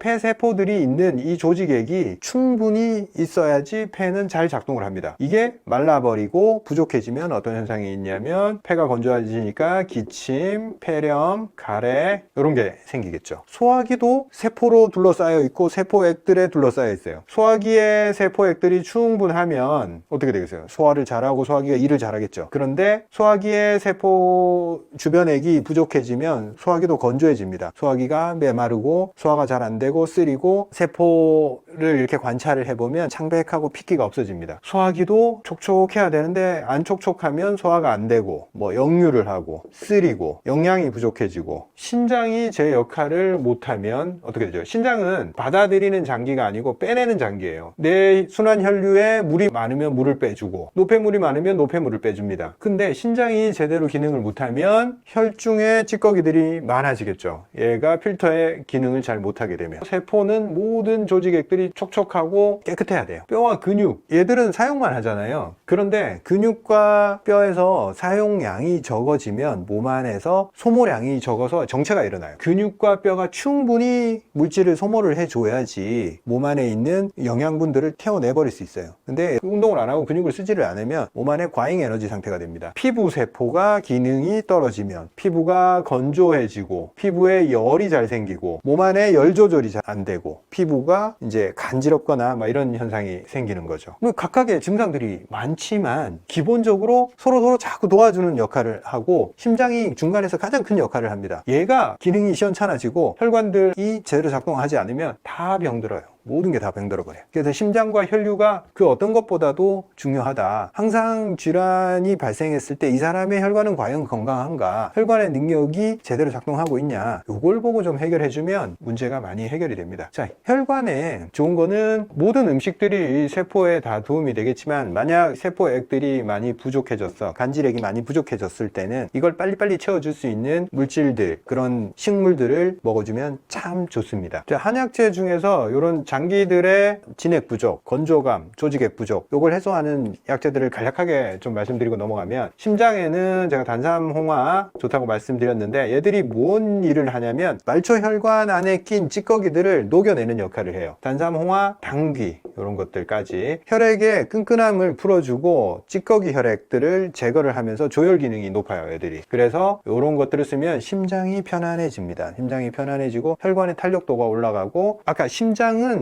자율신경의 영향을 받고 감정의 영향을 받고 스트레스를 받는다 했잖아요. 이런 걸 먹으면 잠을 잘 자요. 잠을 잘 자고 감정이 편안해져요. 심장에 도움을 주니까 혈류가 좋아지니까 심장의 부하가 덜 걸리는 거죠. 그리고 심장의 문제점을 체크하기 위해서는 단중혈, 양젖꼭지 사이, 여기를 눌러서 심장이 힘들면 얘가 부어 있어요. 심장이 부어 있다는 것은 각각 혈관들이 전부 다 기능을 잘 못한다는 뜻이에요. 혈관들이 기능을 못하니까 얘가 펌프가 과부하가 걸리는 거예요. 열심히 일을 하는데 혈류가 잘 안 가는 거죠. 그래서 심장이 붓기 시작하고 이 심음이 안 좋은 게 들리기 시작해요. 껄끄러운 소리가 들리는 거죠. 혈류가 매끄럽게 흘러가지를 않고 만져보면 아파요. 여기 단중혈이. 이런 것들이 좋다. 그 다음에 폐에 좋은 거는 폐를 촉촉하게 해주고 매끌매끌하게 해주는 요소를 만드는 약재들은 사삼, 맹문동, 우리 음식으로는 뭐 더덕 이런 거. 그리고 소화기를 촉촉하게 해주는 거는 어떤 게 있을까? 마, 뭐 양배추도 괜찮고 당삼, 옥죽. 예를 들면 이게 소화기에서 체액이 너무 넘쳐나서 소화기가 너무 축축해졌어. 그런 걸 막 빼내려고 백출이나 뭐 이런 걸 많이 써요. 소화 잘 되라고. 근데 자꾸 빼면 안 돼요. 모든 조직액은 자꾸 세지 않은 걸로 자꾸 보충을 해주면 나중에 필요 없는 거는 안 써요. 처리를 해버린단 말이에요. 근데 강제로 빼는 약들을 자꾸 쓰면 촉촉함을 결국에는 잃어버려요. 그래서 이런 빼는 약재들이 아니라 자꾸 보태주는 촉촉한 약재들을 써서 장기들을 살려야 된다. 신장에 도움이 되는 거는 뭐가 있을까요? 신장은 필터, 이 순환혈류의 한 20% 가까이를 계속 필터링 하고 있습니다. 쉬지 않고. 이게 힘들겠죠. 찌꺼기도 많이 생기고 안 좋은 것들을 자기가 가져야 되니까 염증이나 이런 거에도 쉽게 노출될 수 있고, 그렇지만 너무 정교하게 만들어져서 일을 잘 해요. 근데 얘가 고장나기 시작하면 답이 없죠. 얘를 도와주려면 순환혈류 내에 있는 노폐물의 양을 줄여야 됩니다. 이 노폐물은 여기에 고여 있을 수도 있고 이런 데도 고여 있을 수도 있고 혈관 내에 고여 있을 수도 있고 곳곳에 있을 수 있잖아요. 이 순환혈류는 사실 5리터밖에 안 돼요. 근데 이런 조직액이 전체의 한 70%를 차지하고 있단 말이에요. 이 조직액 내에 저류되어 있는 이 찌꺼기들이 결국 자꾸 타고 돌면서 신장에 가서 신장을 힘들게 해요. 그래서 신장으로 빠져나갈 노폐물을 피부로 최대한 많이 빼주면 신장의 부담을 줄일 수 있습니다. 피부로 빼주는 방법은 땀을 통해서 계속 빼주는 방법인 거죠. 운동을 통해서 순환혈류 내에 있는 노폐물을 피부를 통해서 제거를 하면, 피부는 약간의 트러블은 처음에는 있을 수 있어요. 노폐물이 많은 사람들은. 근데 계속 제거를 하다 보면 혈류가 깨끗해지니까 피부에도 무조건 도움이 돼요. 근데 운동을 안 하고 맨날 혈류 속에 독성이 높다. 그럼 얘가 너무 일을 많이 하는 거예요. 그래서 신장이 망가진다. 운동을 안 하면. 제가 이 모식도를 이런 식으로 표현하는 그림들은 잘 없어요. 근데 왜 심장을 중심에 놓고 각각을 이렇게 그렸냐면, 이 각각이 병들면 결국 가운데 모여서 다 번지게 돼 있어요. 그래서 뭐 하나가 문제가 생겼을 때 빨리빨리 고치고 다른 데 영향을 안 미치게 그 부분에 있는 염증을 빨리빨리 제어해주고 기능을 끌어올려줘야 돼요. 아까 간을 하나 빼먹었는데, 간은 어디에 개입돼 있냐면 여기 소화기에서 영양분을 빨아들여서 바로 우리 순환혈류에 태워 보내면 그건 입자가 거칠어서 여기서 쓸 수가 없어요. 그래서 간을 한번 거쳐서 우리 몸이 좋아하는 물질로 합성을 하거나 먹거나 흡수한 것 중에서 좀 독성이 있는 것들은 제거를 해버려요. 그래서 간을 통해서 순환혈류에 뿌려준다. 즉 소화기에서 흡수한다고 해서 다 사용할 수 있는 건 아니고 간이라는 관문을 거쳐야지만이 우리 몸에 순환혈류에 영양분을 태울 수 있다. 그래서 간은 굉장히 중요한 역할을 하죠. 방어 기능을 하기도 하면서 독성이 들어오는 걸, 그 다음에 합성 기능을 해요. 호르몬이나 영양물질들을 여기서 잘 합성을 해서 혈류 쪽으로 내보내준다. 그리고 우리 몸의 호르몬들은 곳곳에 다 배치가 되어 있습니다. 그걸 순환혈류에 같이 뿌려버리는 거예요. 뇌 밑에 뇌하수체, 그리고 경동맥 주변으로 갑상선이 있으면서 그 안에서 호르몬들을 혈류로 뿌려주면서 각 장기한테 신호를 주는 거예요. 그리고 신장 옆에 이제 붙어있는 부신 호르몬, 부신에서 분비하는 호르몬, 얘도 혈류에다가 다 집어넣는 거예요. 결국 모든 혈류나 호르몬들은 이동 경로가 심장에서 한번 모였다가 흩어지는 거예요. 각각 따로따로 이렇게 가는 게 아니라 모든 혈류는 다 심장으로 들어왔다가 빠져나간다. 빠져나간 혈류들이 다 각각 다 따로 가요. 따로 갔다가 다시 만나. 얘는 산소 가져오고, 얘는 깨끗한 혈액 가져오고, 얘는 영양분 가져오고, 여기서 또 한번 섞어서 또 나눠주는 거예요. 장기 스스로 영양분을 받아서 자기도 살고, 자기가 좋은 일을 해서 다른 애들을 도와주는 거예요. 혼자 사는 경우는 거의 없어요. 폐가 일을 못하는데 다른 애들이 살아나갈 수 있을까요? 세포들이 다 산소가 부족해지는데, 얘가 문제가 생겼는데 다른 세포들이 멀쩡을 할 수 있겠어요? 얘가 공급해준 영양분 포도당을 통해서 다른 세포들도 살아가는데, 피부가 문제가 생기거나 화상을 입으면 어떻게 돼요? 몸에 열 조절을 못해요. 땀을 분비를 하지를 못하고 체온을 조절하지 못하기 때문에 굉장히 곤란을 겪게 됩니다. 자, 오늘은 오장육부가 서로 어떻게 영향을 끼치면서 서로를 도와주고 있는지 간략하게 설명을 한번 해봤습니다. 이런 개념들을 이해를 하고 있어야지 각각 나는 폐병이야, 나는 소화기병이야, 이렇게 구분해서 생각하지 않으면 좋겠어요. 완전히 다 연결이 돼 있는 거고, 그 중심에 심장이 있는 거예요. 그리고 그 심장은 감정에 의해서 반응을 하고, 운동에 의해서 반응을 하고, 내 삶이 하나하나 다 조율이 돼야지만이 건강해지는 거지, 단순하게 뭘 하나 수술을 한다고 해서 좋아지는 경우가 잘 없어요. 오늘 조금 장황하게 설명이 들어갔는데 도움이 되셨으면 좋겠습니다. 다음 시간에 또 찾아뵙겠습니다. 좋아요, 구독 부탁드릴게요. 감사합니다.